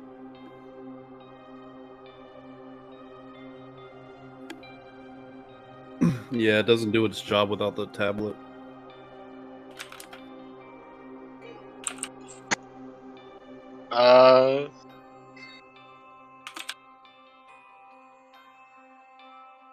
I have a question. Is Dr. Lewis's holy weapon in here? No, I believe that would be in his armory. Which one? Which holy weapon or which Yeah. armory? Because Jeremy has one of them. Oh, Oh, wait a Wait. second. You mean, You got my saber. there's a Yeah. blessed knife and silver sword. Yeah. oh, oh! You have both. Well, I'll let Dr. Lewis speak to that. I don't remember if Jeremy ever gave it back to him. I remember having it at the doll maker's house, and then I put it away when you The came blessed in. knife. Yeah. Okay. All right. So, I but don't Jeremy know. still has the silver sword, right? Yeah. I that was a gift. Yeah, I knew one of them was a gift. Yeah, I couldn't remember which. It was a family. It was a family heirloom, and I wanted him to have it mostly to break the cycle of my family having it, because there's only one person in my family that could be a monster hunter after me, and I don't want her to be. I'm trying to save her from that life. But she had So I'll it give it to earlier. her. Who? Your niece. My niece. She had it earlier in the dream. Oh God, What dream? or this dream-like state of mind I'm in. What are you Nightmare, talking more about? like. When she shot me with a crossbow. Yeah, she had the. You saw her have this The sword? The sword, yeah. Okay. Okay. Well, assuming that I believe the oubliette is broken, I assume I can leave it because I want to go. I want to go through his stuff and try to find. I believe he had holy water in his armory. Okay, so you run out of the oubliette area. I assume kind of this sort of weird library space connects all of your other weird rooms. Yeah. like this is kind of more like a hub. Oh, I thought this was like a basement, and then there's like the Yeah. underground library. Yeah, it is kind of a basement space, but it's also like he's got different sections, but I assume they're like, I don't know if they have doors, but they have their own sort of room. So yeah, it was like one area that's his armory, and then he has another area that's his lab, and then he's got the oubliette, and he's got the library. I think those are all your areas, Library. right? I'll tell you. I know you have like We got a lore library, a mystic library, Yeah, an which- armory, an oubliette, a magical laboratory. Yeah. Which seems like a lot now. About it. There's also potential for an infirmary and a workshop that I didn't, and a panic room that I didn't set up. yeah, I but don't think I you're can. you've run out now, right? I think you only get Yeah, maximum. you 4 get hours. 3. I think you get 5 max. Okay. Start with 3, and then Okay, and then you Very get 2 more. All right. Right. Anyways, my goal is to find some sort of holy weapon or water and use it on myself to suppress the demon side. there's probably plenty of holy water around. But that's my goal. I think we're supposed to roll the armory table. Okay. We So need a special weapon. yeah. So as Dr. Lewis just busts in here in a hospital gown with a scalpel saying, "Don't come at me." And then he's running towards the armory, and you see a demon looking person come out of the oubliette. I'll say, "Stay back. I'll cut you."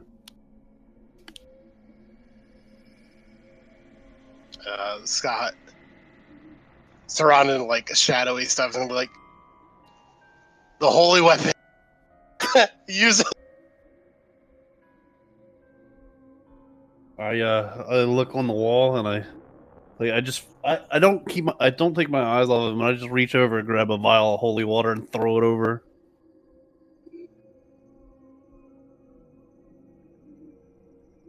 If we have any. You're looking around. I think I'm in the armory. you're in the armory. Okay. If you would say this is a normal weapon, then I wouldn't have to roll anything. But if it's a special weapon, then Yeah, I think you've been rolling in your armory for that stuff. yeah. But I don't know. Well, if you've like already run into the armory, I don't know if you've seen. Well, so Scott, connected to that would be the library room where Ty and Richard are, and then you know where the armory is. You've been in there before. Like you helped Dr. Lewis make his Faraday suit. Faraday suit before. So you know where it is. I don't know if you're that interaction wouldn't have happened because he's already in his armory, so he's in a separate room. But I guess what would Ty's reaction be to all this happening? I would follow the doctor into the oubliette, and I guess I could run and grab holy water. Okay. All right. So Okay. would that be an act of pressure?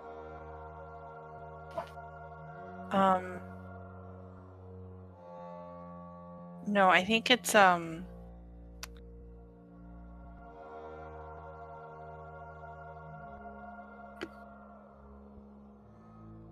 it be? I guess would it be act under pressure? You're looking. Well, he has like a special move for for it. I could always do force of will. I mean, he has rolled for it in the past and established that we have it, Yeah. so it's around somewhere. Right. So roll plus weird. Okay. But Oh, okay. So you aren't able to find any holy water in here. okay. So the next thing I would do would probably be force of will. Okay. I think it would be powerful enough to help whatever's going on with Scott. Okay. Well. I mean, I'm I not don't- even sure what's going on with Scott at this point. I don't know if Scott is recognizable as Scott at this point. Oh. Well, I could still use it. Oh, should I use the other picture? To banish him, or I can even do monster empathy to understand Sorry. what's going on. Yeah. So I think as soon as Scott rolled in, Richard would have been like, Jesus, what the hell is that? And like backed up and away from Scott or the demon creature or demon looking ish creature. Not like fully demon, but definitely more features than what Scott has. Okay. And I don't know if he would follow into the armory or just try and like go to a different room or like just like getting away from. He's clearly had enough. I'm back, by the way. So can I use monster empathy to communicate with the creature? Yeah. Okay. Although, yeah, because it whatever the thing that you see,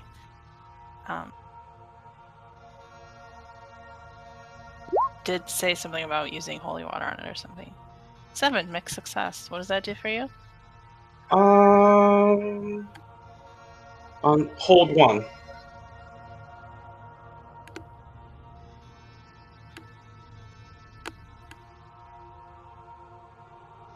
Hold 1. Okay. Right. Well, we know what they want, but I guess what would distract them?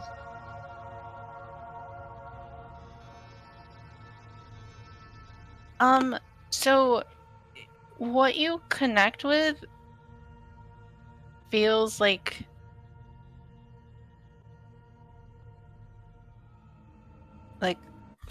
a fully demonic entity.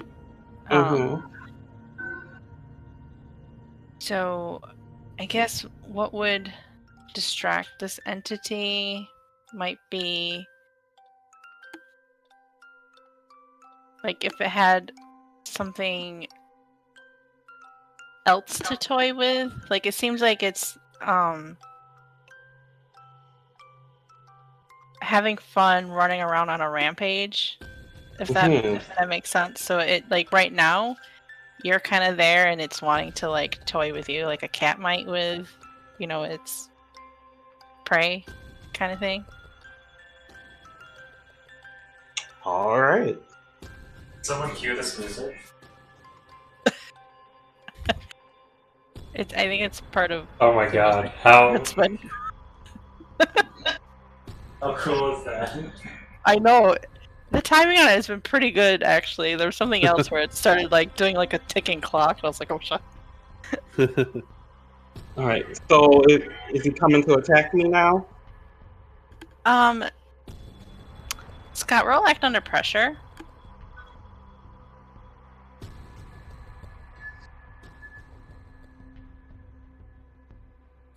Oh, this is the wrong Scott character sheet.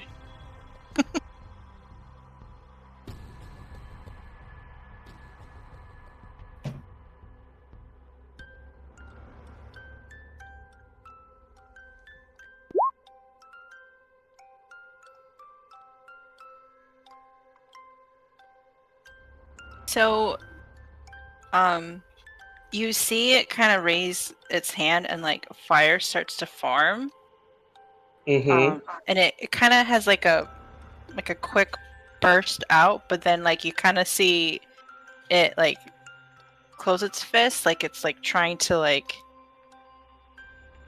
wrestle itself almost, like it's like fighting itself in trying to attack but not attack at the same time.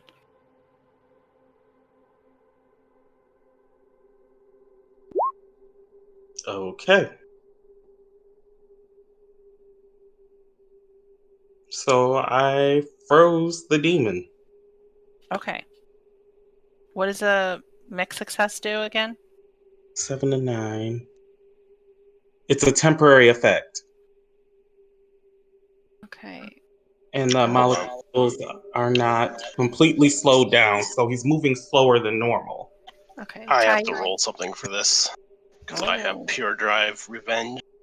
Oh my god. Doctor, hurry and find some holy water. It's fine. My cool score is ridiculous. So Dang. Scott continues resisting. Okay, so Scott, you're resisting this demon act out. But as you do that, you also like know that Ty did something to you to kind of like either like freeze you or slow you down. So you're like moving very slowly. Like you're in like super slow-mo when like everyone else is like normal. But you hear the voice in your head just like scream in rage, like ah.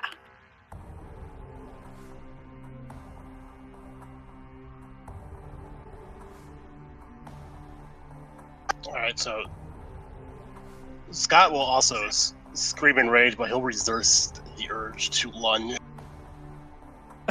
Okay. So So Ty, you hear a very slowed down sort of like angry yell. Mm-hmm. Ah, like from your effect. What do you Okay. yeah, what do you do?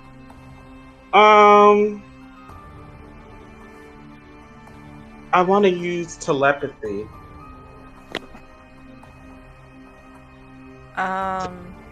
Okay. So I can see what's going on with it. Okay. So I guess Roll. roll weird. Yeah, weird. Okay. Oh, nice. You hear two voices coming from the entity. One is kind of like just sort of like a demonic sounding, kind of like really, you know, like that low voice. Like you can kind of like, Inhale talking. yeah, Okay. but also like feel the like malevolence behind it. Mm-hmm. And the other one is Scott. What were you thinking about, Scott? well, not hurting Ty would be the main thing in my mind. Okay. Alright, so you kind of hear Scott thinking, like, don't hurt Ty, like, don't hurt Ty, so he's kind of focusing on that. Doctor, I think Scott is inside that monster. I reach for my my friend's kit, the priest that used to do exorcisms. I pull out my dagger, and I'm gonna try, if I can, to banish the evil spirit within him that's not his own.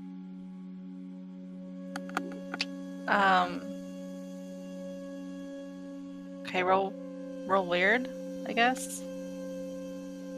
Okay. I think it's a magic thing. But I'll roll just plain weird if you want. I think they're the same anyway. All right. I start speaking in Latin. And I say, basically, if you were to translate it, it would be something like, "I cast you out of this vessel, demon. Back to hell with you." Stuff like that. Okay.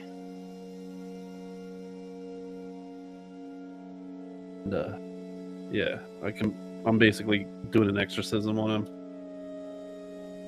Okay. So I think you see that more demonic form kind of retreat back into what you normally know Scott as. Maybe kind of, he seems more human, but maybe not fully like more in control, but maybe not that the demon is fully gone. Like, just because he's like back to what you know him as. Mm-hmm. Yeah. So he still doesn't look fully human, but he seems like his normal Scott self. And then, but Scott and Ty, you both hear that sort of like angry, like ah, like Okay. like, you know, yeah. I'd say before Scott turns back, the demon will say, "It won't be that easy." It's like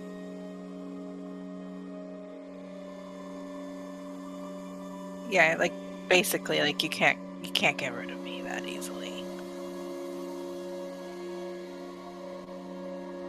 We'll see about that. I have an whole armory over here. well, no, like Scott hears this. Oh, Scott hears it. Okay. It's like, and then he just kind of says, "I like this place. It's much more fun." Oh.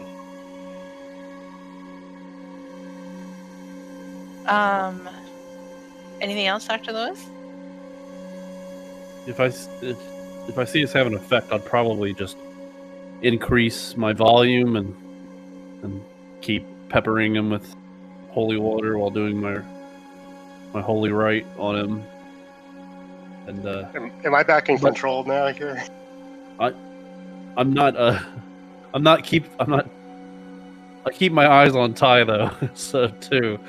I don't let anyone get behind me right now while I'm doing this. Okay. Yeah. So you're back more in control of like you know, if you were in your normal day-to-day kind of. All right, I'll be like, Dr. Lewis, you can stop now. I know. I know when to stop, and it's when it's gone for good. Keep fighting it.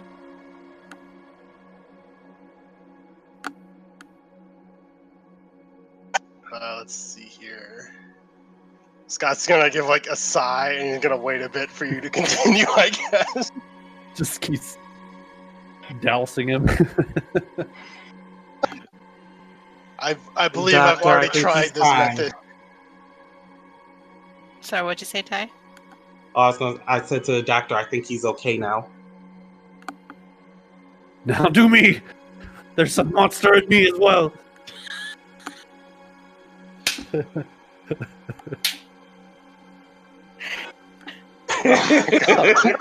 do I respond to that?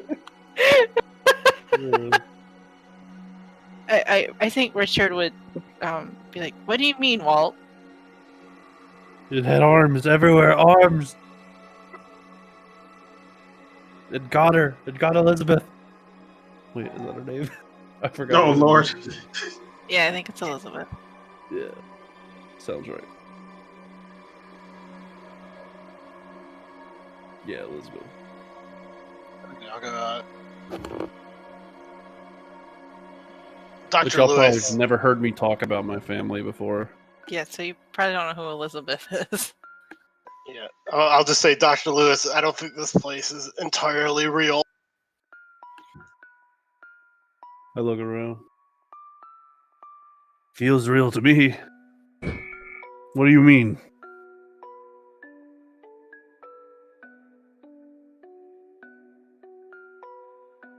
Well, for one, the demon should not have this much influence over me. Also, I'm gonna pull out, what was it? The sonic gun from the sewer. I fought the spiders again, and this thing appeared next to me.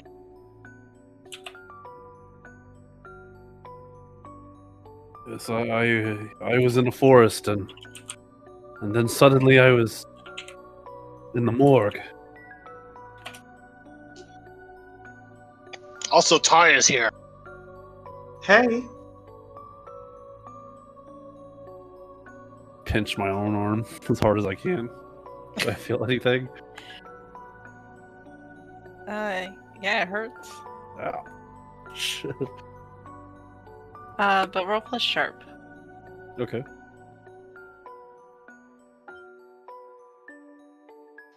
Actually, I'll add to that. Also, Ty is here, which is probably the best thing to come of this. Yeah. Hmm. Yeah, I'll see you. Where did you go, Ty? You were missing.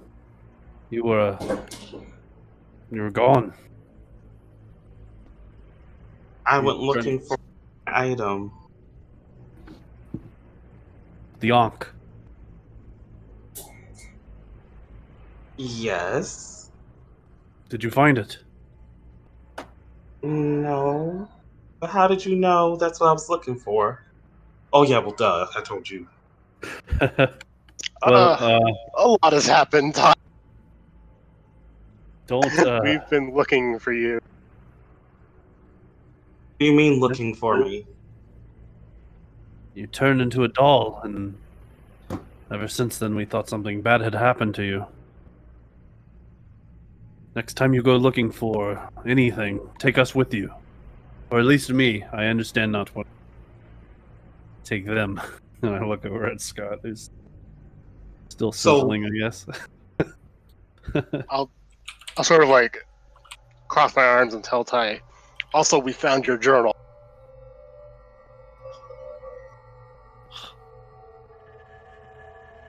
Just I thought want- I'd put it there. I want to set all of you on fire. Who read it?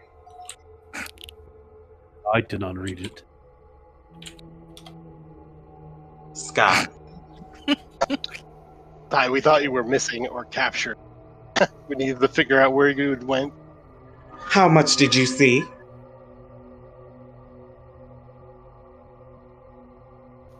Well, we saw about the Ankh.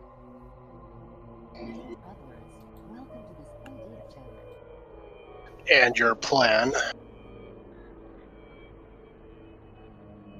Well, you guys ended up seeing the doll. That means my plan hit a snag.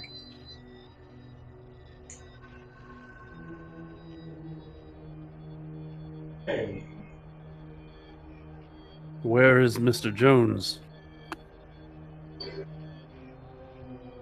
I don't know. Since we're all You guys here, are the first thing. good. Yeah, it's a good chance he's here too, but we don't know where. Well, You- actually, Your claim is that we're in a fabricated reality. I wonder if this works, and I'm gonna, well, I guess, go to that book, that scrying book I used before, and try to find Scott. Or not Scott, I'm sorry, Mr. Jones.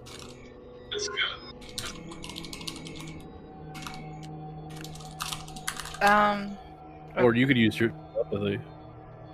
That could work too. I don't know how far your range is, or What, to go get him and bring him to us? just to contact him, see if he's all right, because we're all having nightmares here. Well, I don't know about yours actually, but yeah. Well, I tried going to Aclophotis, and then I sort of like waved to myself. This happened. Also, it was on fire. Why not do big magic to teleport him to us? Well, if he's in danger, it may take too long. Okay.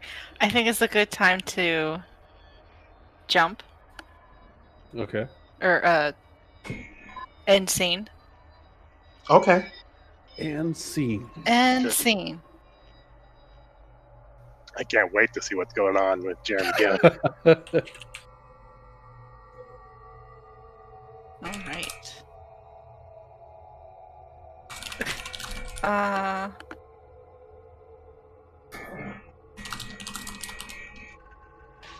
I'm standing over people filing paperwork incorrectly. That's the wrong form.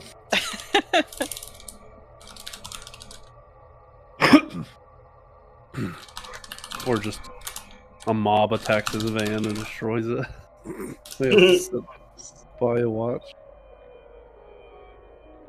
I'm just.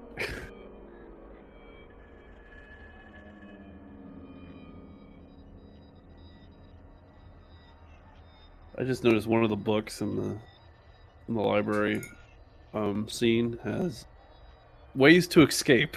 It's the title. How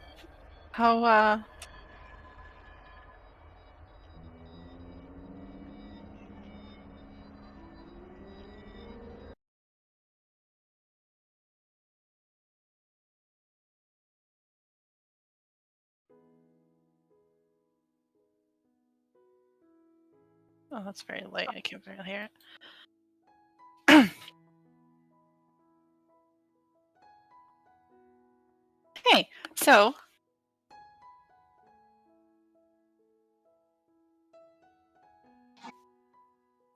Jeremy, you find yourself sitting at a cafe.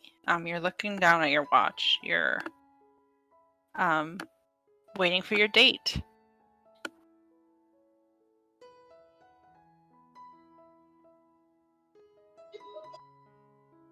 Jeremy adjusts his collar, try to air out his flushing neck and his anxiety.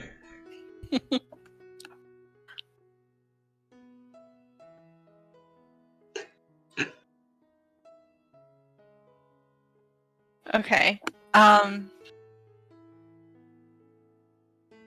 and then so like as Jeremy gets done adjusting his collar, you hear kind of that like, like ding-a-ling ding on like a bell, like one of those bells that's on a like that rings when a door opens or whatever.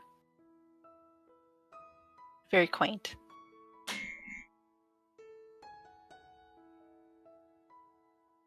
I know exactly what you're talking about. Yeah. And in walks Miss Brooks.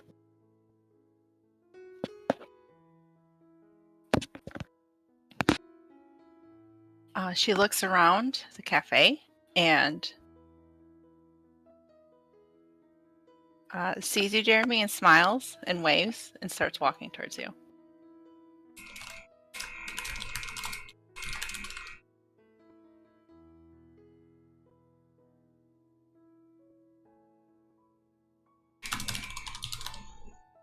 What do you do? Jeremy smiles back and waves her over.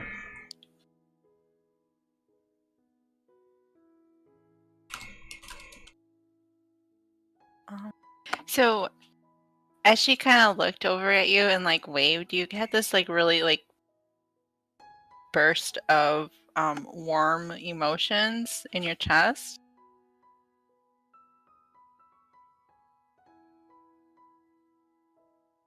And she walks over and sits down. Says, "Sorry I'm late."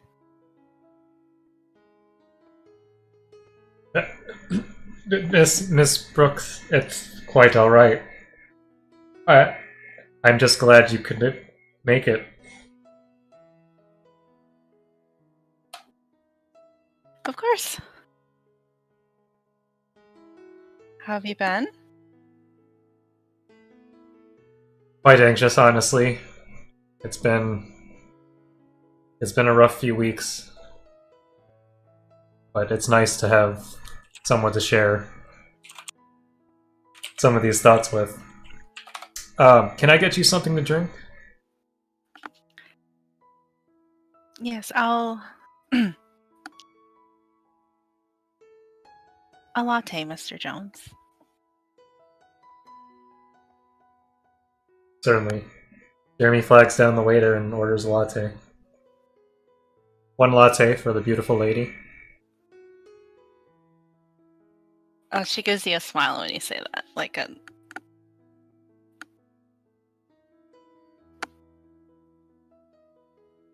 Jeremy visibly flushes.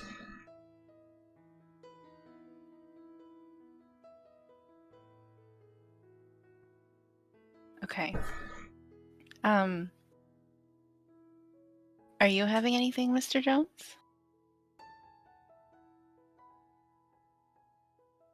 Jeremy points to the empty coffee cup sitting near the edge of the table. I kind of scarfed it down, but I suppose I could have another for myself. We could both have lattes. How about that? That sounds good. Do you want anything to eat?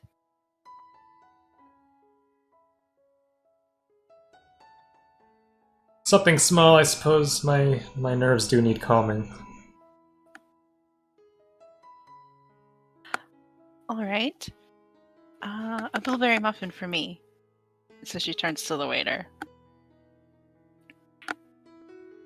Make that too, and a latte for me.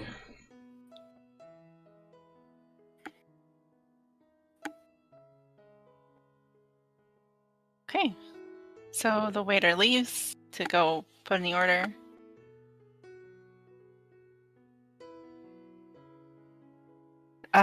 And she says, I must say, Mr. Jones, this was a surprise, to say the least.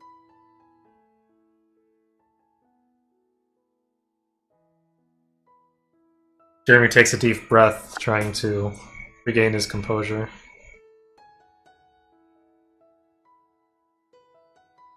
Yes, absolutely, Miss Brooks.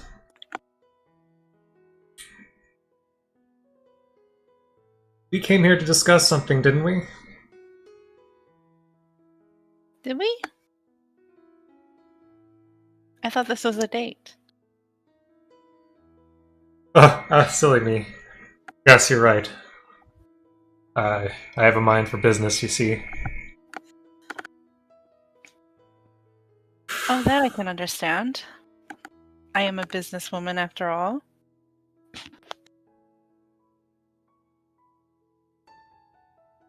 You conduct your business like an art, Miss Brooks.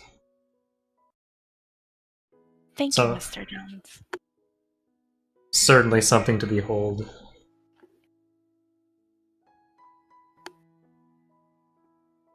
Jeremy adjusts his collar and tie once again. Warm day, isn't it? Yes, it is fairly warm.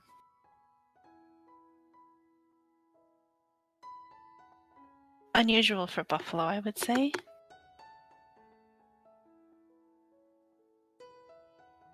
I'd agree. What do you do outside of work, Miss Brooks? Oh, I dabble in this and that. Any hobbies, side projects?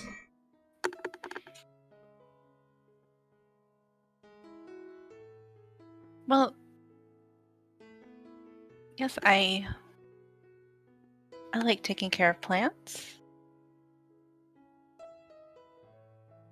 She smiles and she looks like, how about you, Mr. Jones? Do you have any hobbies? Work consumes... Yeah, sorry? No, go ahead. Okay. Work consumes nearly every hour of my day. I hardly get any time to myself. I think when you say that, she like reaches her hand over to like hold yours and like gives you like a squeeze. It says, "Oh, you can't be a suit all the time, Mr. Jones." And then she like puts her hand back. Miss Brookside, had I ever asked your first name? Yes, I believe you did. Oh, pardon me.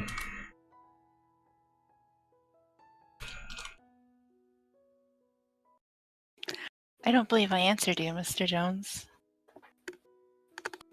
Nothing to pardon. Yes. Jeremy, during that time, he was flipping through his notebook. His tiny little... frantically. your like little detective Yeah. notebook. Yeah. I think she's gonna like reach over and kind of stop you from doing that. Jeremy looks up. You're right. What do you Go ahead, sorry. Is this work related?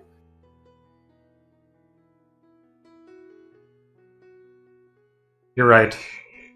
I thought I had written your name down. It might have been on one of these scribbles here. Okay, well,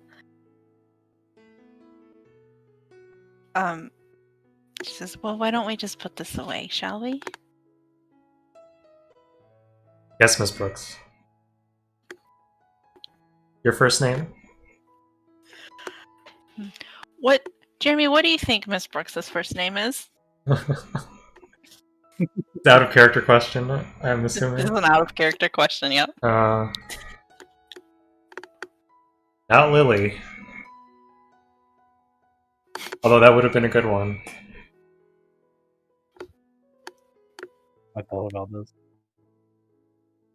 Oh, you know, it'd be terrifying if she said it was Lily and then she kind of tricks. Oh my god. Lily's face. Yeah. Oh, that would be Doesn't so change the evil. music, though.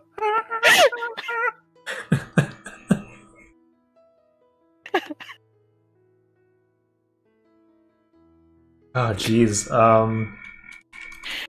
Oh man, I can't. Don't worry about the peanut gallery. That would be funny. I mean, it would be kind of scary and funny, but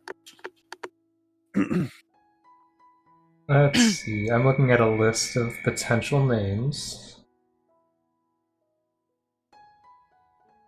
So she's more classic, traditional, right? She's not modern. That's the What do you sense I mean? get from Miss Brooks. Like her aura, her feng shui. well, I mean, she runs a pretty modern nightclub. But like, you mean like the way she dresses and things like that, and how she carries herself? Yeah, I'm trying to narrow down some names here. And for example, I don't think her first name would be Lexi, for example. Okay. Or Kelsey. Maybe So what, like Elizabeth. Elizabeth, Julia. Those kinds of names? That's kind of how I see her. Yeah, Okay. what do you think? I thought she had a name already. I thought it was Victoria. Ooh, that's a good one. She never revealed her first name, Oh, okay. but she'll tell. Okay.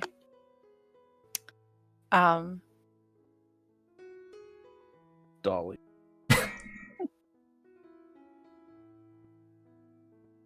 You can call me Victoria. And you, Mr. Jones? Jeremy. Wait. What? Jeremy. I can't remember if Jeremy Jones actually said his name or not. So I was like, wait, did you already say it? I think he did, but Okay. this still works because it could be a way of flirting. Right. So she puts out a hand to like shake. Nice to meet you, Jeremy. Likewise, Victoria. Jeremy takes her hand and kisses it. Mm. Okay.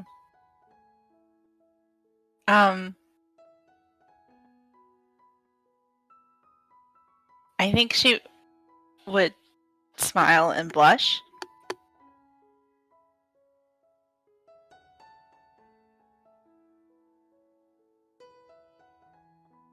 Jeremy almost instinctually reaches for his notepad.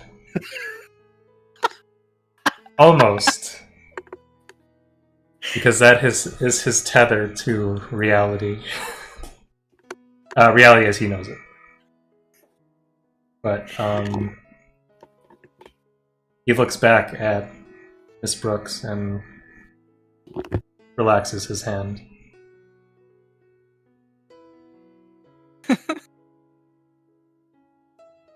Just then the waiter arrives with latte and muffins. So she, it's like, she's like, oh yay, I love the muffins here. Have you had them before, Jeremy?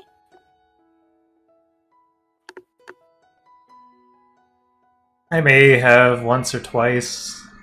Honestly, it kind of all blurs together. But I do feel like I can finally enjoy them. What about you, Victoria?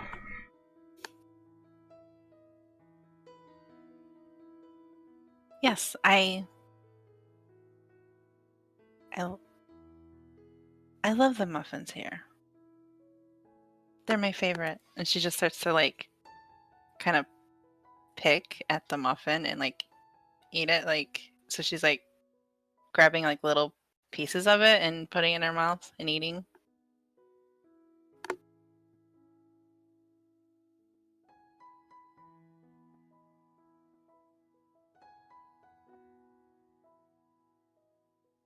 Jeremy picks up his muffin, looks at it for a second, looks up at Victoria, and suddenly feels hungry. So he bites a moderate-sized piece out of the muffin. This isn't hungry in like a lewd sense, it's hungry in like, this is a human feeling. Okay. Okay. He's not just eating to keep his body going right now. It's like a pleasurable eating. I Eating see. for the So taste. is Jeremy normally like Vitamins for him. Absolutely. Bland. Yeah. bland chicken and broccoli for dinner every day type of person? Well, I mean, it's whatever's convenient. And, you know, as he said, he may have had a blueberry muffin here before, but it's not memorable because he never ate it for to taste it. Just, So you know. so she's like watching you intently as you eat it. She's like, well, what do you think? I can see why they're your favorite, Victoria. This is delicious. I can't believe I've passed this place up.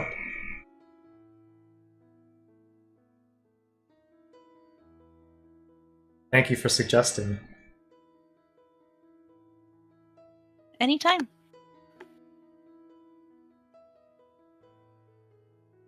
I would love to have your recommendations on other places to eat foods in the future. Of course.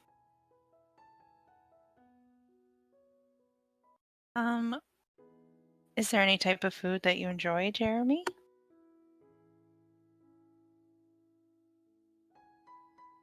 Honestly, Victoria, I don't know that I've given it thought. I have been eating to survive.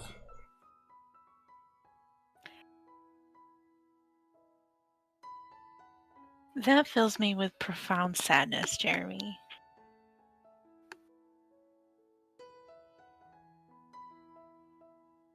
Don't worry. I am thoroughly enjoying this muffin with you. And I would hope to enjoy other foods in the future with you. That, of course, if you would allow it. So she kind of gives you like a knowing smile. It's like, are you trying to ask me out on another date, Jeremy?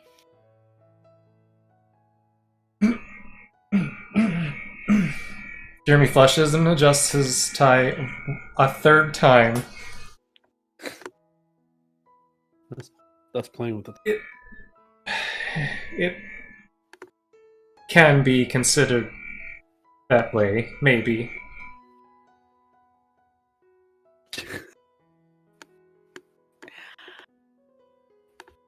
All right. Well, name the time and place, and I'll be there. Jeremy's eyes go wide. Absolutely, Victoria. But let's enjoy this moment. And I need to finish this delicious muffin.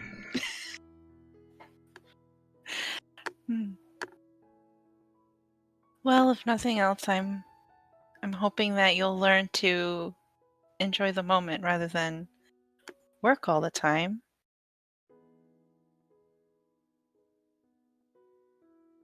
I've certainly seen the benefits from these past few minutes.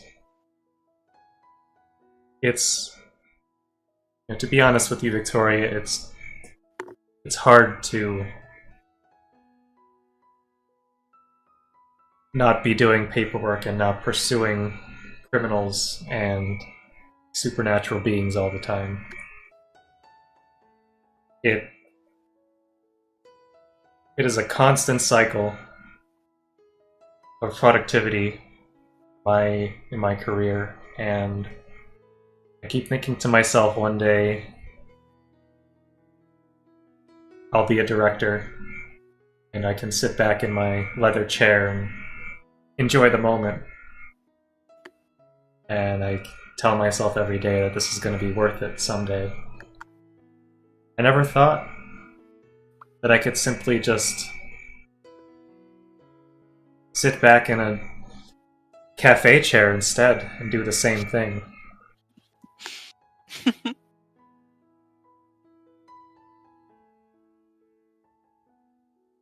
Well,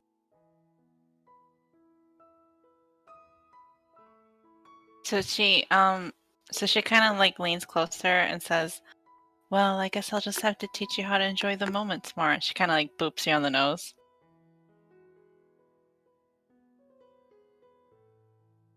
Jeremy Jeremy giggles.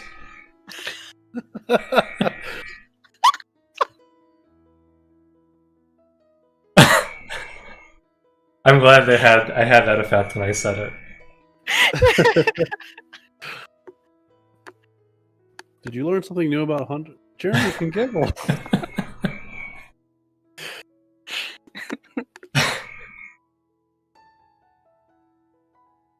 I look forward to it, Victoria. All right, well, what's next, Jeremy? Jeremy looks down at his buzzing phone. Lily just sent me an email asking me to take on another case. Maybe that doesn't have to happen just now.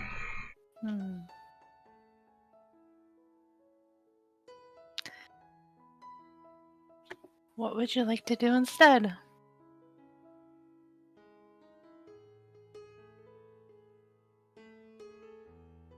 Why don't we go for a walk in the park outside? I'd like to talk some more. You read my mind, Miss Jeremy.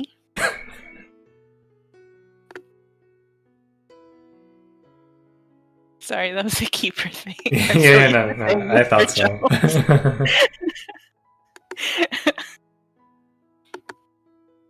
You read my mind, Jeremy. Okay. Perfect. So, all right. So, as you are getting up to leave the cafe, what are you thinking about?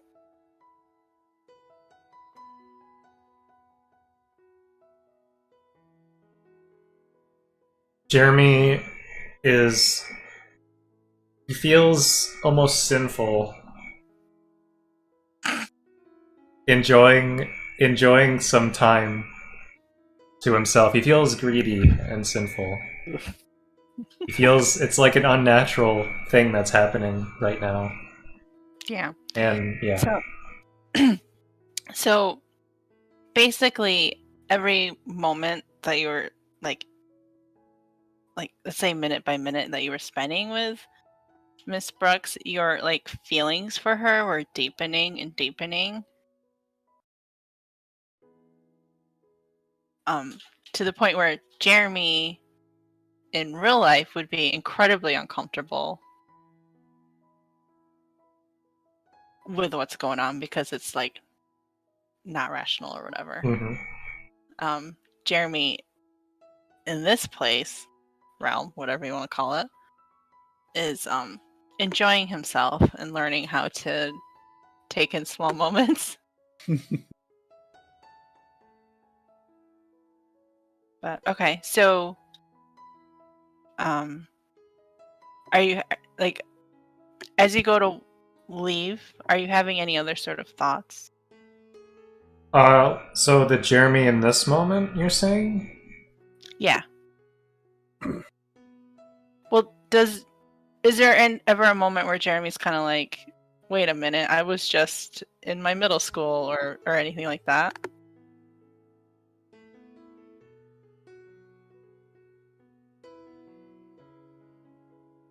There would be, yes, because Jeremy was able to recognize the change between Lily's office and the middle school, and so it would follow that he recognized the change between the middle school and this cafe. So yes. Okay. Roll plus sharp. So she did turn you away from that. What? He was taking note. He was going to try to, Right. but she convinced him otherwise. I don't know if that plays a factor here. Okay, so I think as you're getting up to leave and go on that walk, a couple things you noticed is that like you didn't respond to Lily's email right away. Miss Brooks seemed more open than normal, I guess. More forward? Well, she's fairly forward. I feel like... Oh, I see what you're saying, yeah. Not as secretive. Mm-hmm, yeah, like open and kind of... like she's like blushing and you know like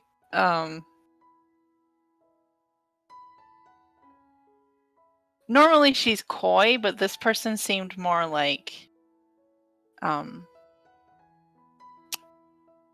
not naive, but what's the word, like I don't know, words escape me to describe what I'm trying to say, but like she's typically Miss Brooks, it's not that she's cold, but she's not like forthcoming, right, but she's not like, she doesn't like, you know, she doesn't like blush and kind of like, she didn't like, I don't know if I giggled or anything, but like she doesn't like yeah, she's not do, expressive. like, yeah, not do like genuine smiles or like most of her smiles typically are kind of coy and whatnot, but like this person seemed, more warm and Revealing or passionate. yeah, like more romantic than maybe what Miss Brooks actually is, if that makes sense.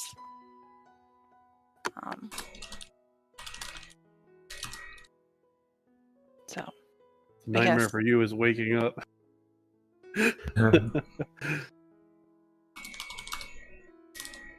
So, yeah. So I guess what is Jeremy thinking about? Okay, with those observations in play, Because like maybe she like takes your like elbow, like maybe she links her arm around your arm.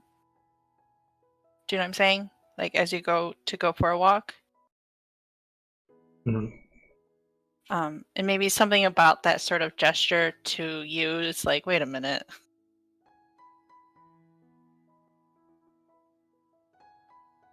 So and then you kind of put all that together from that sharp roll. So okay, so what Jeremy expects is that when they walk out the door, he will find himself in yet another Hall of Mirrors. okay. So no expectation of where you might end up.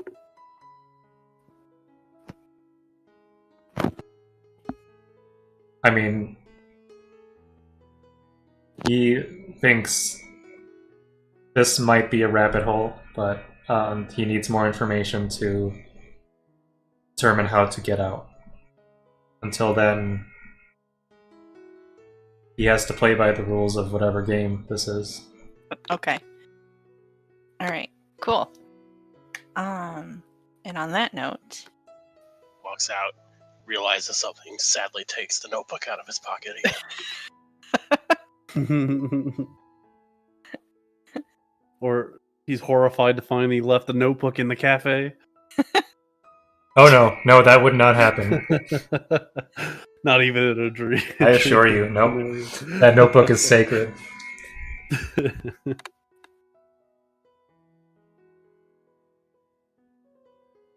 That's like written into his DNA. I'll enjoy your dessert of memes. all right. So on that note, it's 11. So we could call it there for now. If that's all right. Yeah. All right.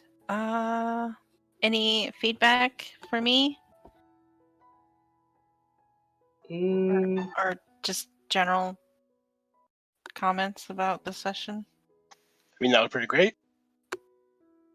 Yeah. I have some, but I'm gonna save it.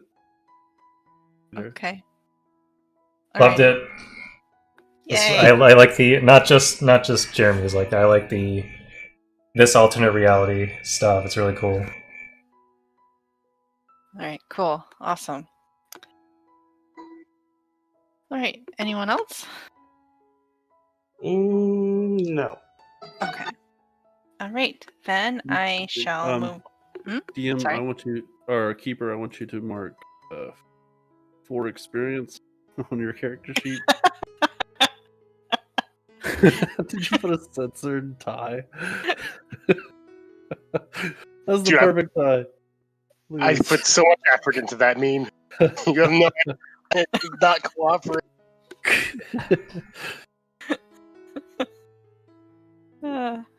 Well, thank you. I appreciate it. All right, so end of session experience. Did you conclude the current mystery? We don't conclude mysteries anymore. We just get more. Mm-hmm. Lead on to the next one. Did you save someone from certain death or worse? Yes, probably, maybe Scott. Maybe save Scott from his fate, I guess. Or not. I saved 2 marionettes. You Did you say that? I thought you killed them. I did not kill the marionettes. Okay. We're gonna assume the ambulance picked them up after I left. Okay. I'm surprised they got out of that situation without burning luck. It's all the conditions for coming together, and then I just rolled really well. Okay. Well, we did save Scott and ourselves because he would have killed us. Yeah, so we can say yes with this. Definitely you saved Scott. Did we learn something new and important about the world? It's a lie. Yeah, the whole world's a lie. Yeah. Is this the world though? There you I don't go. know. It's a world, maybe. And did we learn something new and important about one of the hunters? Jeremy giggled. Yep. We learned that Ty's parents knew about her paranormal life. I guess seemed like Yeah. it. Okay. They knew about the Spiral Eye Society, which is odd. Okay. Oh, we also learned that I know someone named Elizabeth. I guess Yes. it's already given it away. It's my niece, but oh, and Ty looked completely different in that one scenario, which is interesting as well. Hmm. Mm-hmm. I also learned that there's an actual demon inside Scott. He's just Oh not a- yeah, I was going to bring Yeah. that up too. We learned a lot about the hunters tonight. That's what happens when everybody faces their nightmare. Mm-hmm. I think Jeremy's is the scariest, though. To be honest, You put the notebook down. Why was this the scariest? the date. Just in general? Yeah. That's mental anguish. Okay. Imagine going back to 8th grade. That'd be terrible. Too. I'd invest in Amazon stock. Yeah, you can't beat up a date. You can't beat up middle school. Yeah. Kick some ass. No, you can't do that. Putting Jeremy in situations where he can't shoot or think his way out. Kick some ass, more like go to class. Okay. Yeah, everyone marks two points Mhm. of experience. Okay.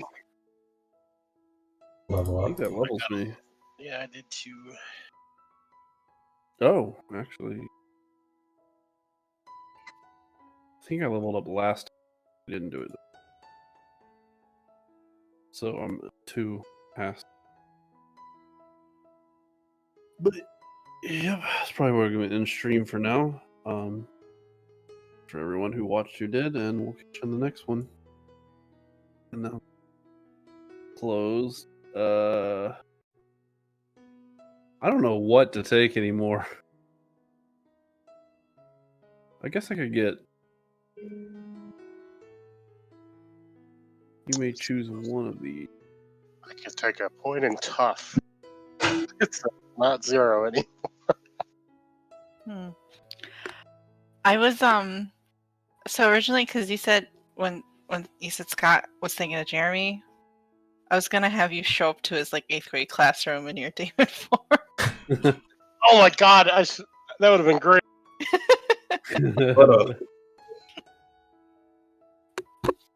Like as Jeremy was going to leave, like you walk in and you're like in your demon form.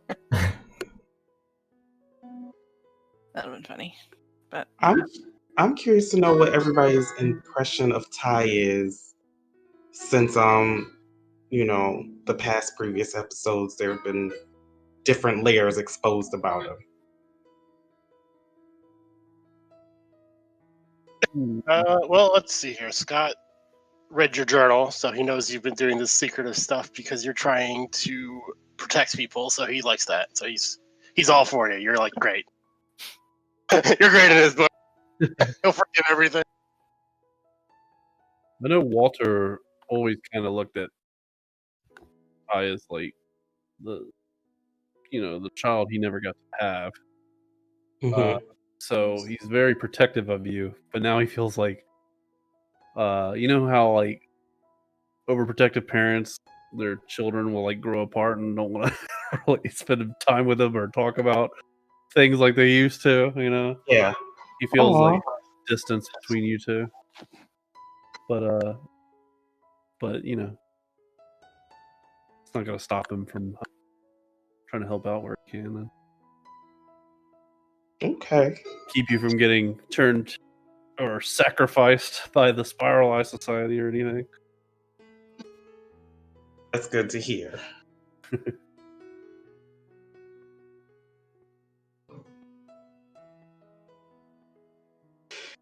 mean, we got her body now, or her consciousness now. Maybe we can bullshit our way to getting her into a different body. There we go. Yeah. To the doll. I have an idea. What? We all get doll bodies and then never put ourselves in harm's way again. Can you imagine little marionettes of us? Oh my goodness. Like Team America World Police style? Oh my god, yes.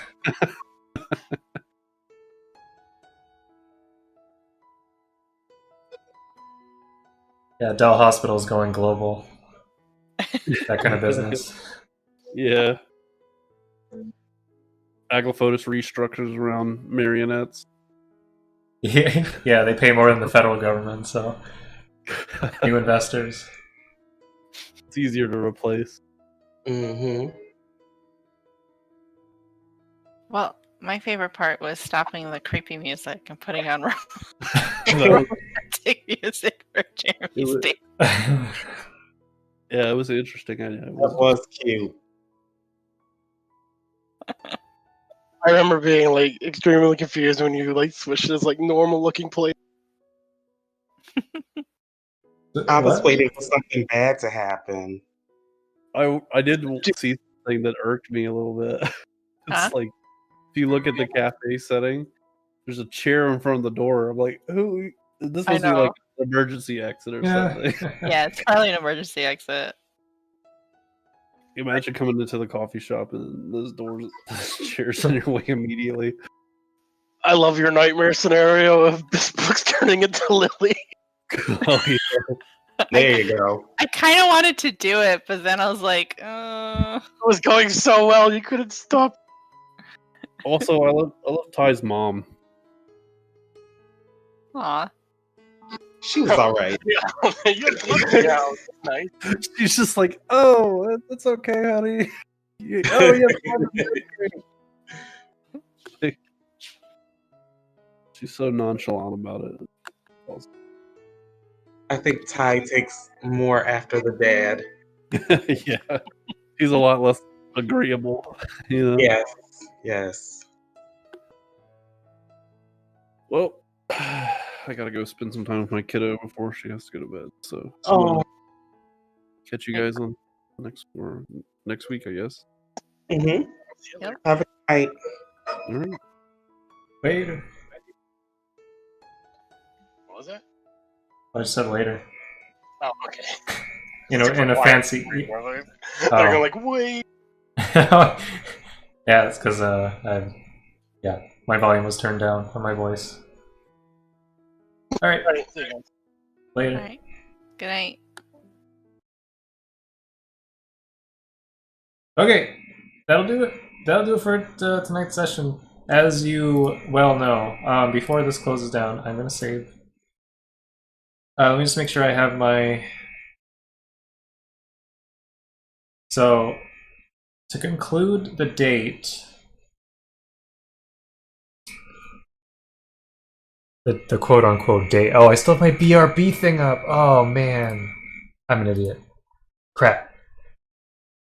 Anyway, that's down, but it doesn't even matter. I always forget to take it off. The BRB things just kill me. Alright, anyway, so... Jeremy is exiting the cafe with Miss Brooks, and what it sounds like, she had her arm locked with his, in like that datey way.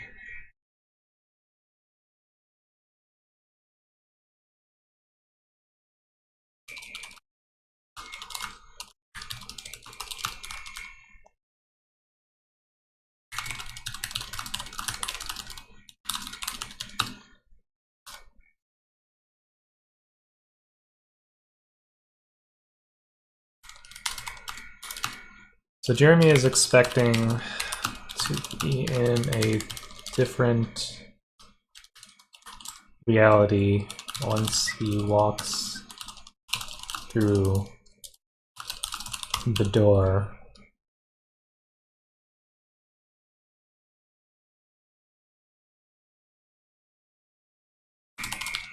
Until a pattern is discovered, he must play by the rules. He must.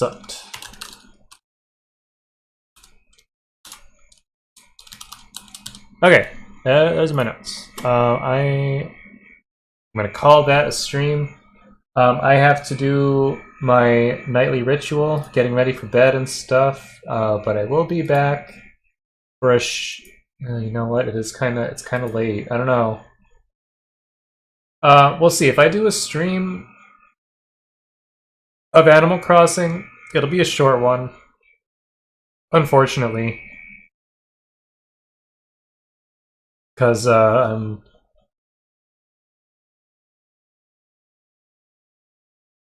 not sure how much time I'll have, but anyway. Probably 20 to 30 minutes I'll be back to stream again. But then shortly after I have to go to bed, so... Yeah, if you want to come back, great. If not, I'll be online tomorrow with Animal Crossing, for sure. We're on like day 4 of touring Mystery Islands. I had fun tonight, by the way. I hope you guys did too. Sorry about the BRB thing, and I gotta get better at that. It's like I don't use it often enough to really religiously remember that it's on. But tonight was fun, and I hope you guys will join me next week if you're interested in Monster of the Week. Every Sunday, 8 p.m. Eastern Time. Jeremy Jones. We're gonna continue with the what I have termed the Hall of Mirrors, because Jeremy has not returned to reality yet. So expect there to be more kind of weird, abnormal scenarios next week until the group can reunite. It appears that we're reaching some sort of climax too of the story. So stay tuned. Next week, next Sunday, 8 p.m. Be there. For now, I gotta go to bed. So not go to bed. I gotta get ready for bed. Thanks for watching again, and I'll see you guys in a little bit.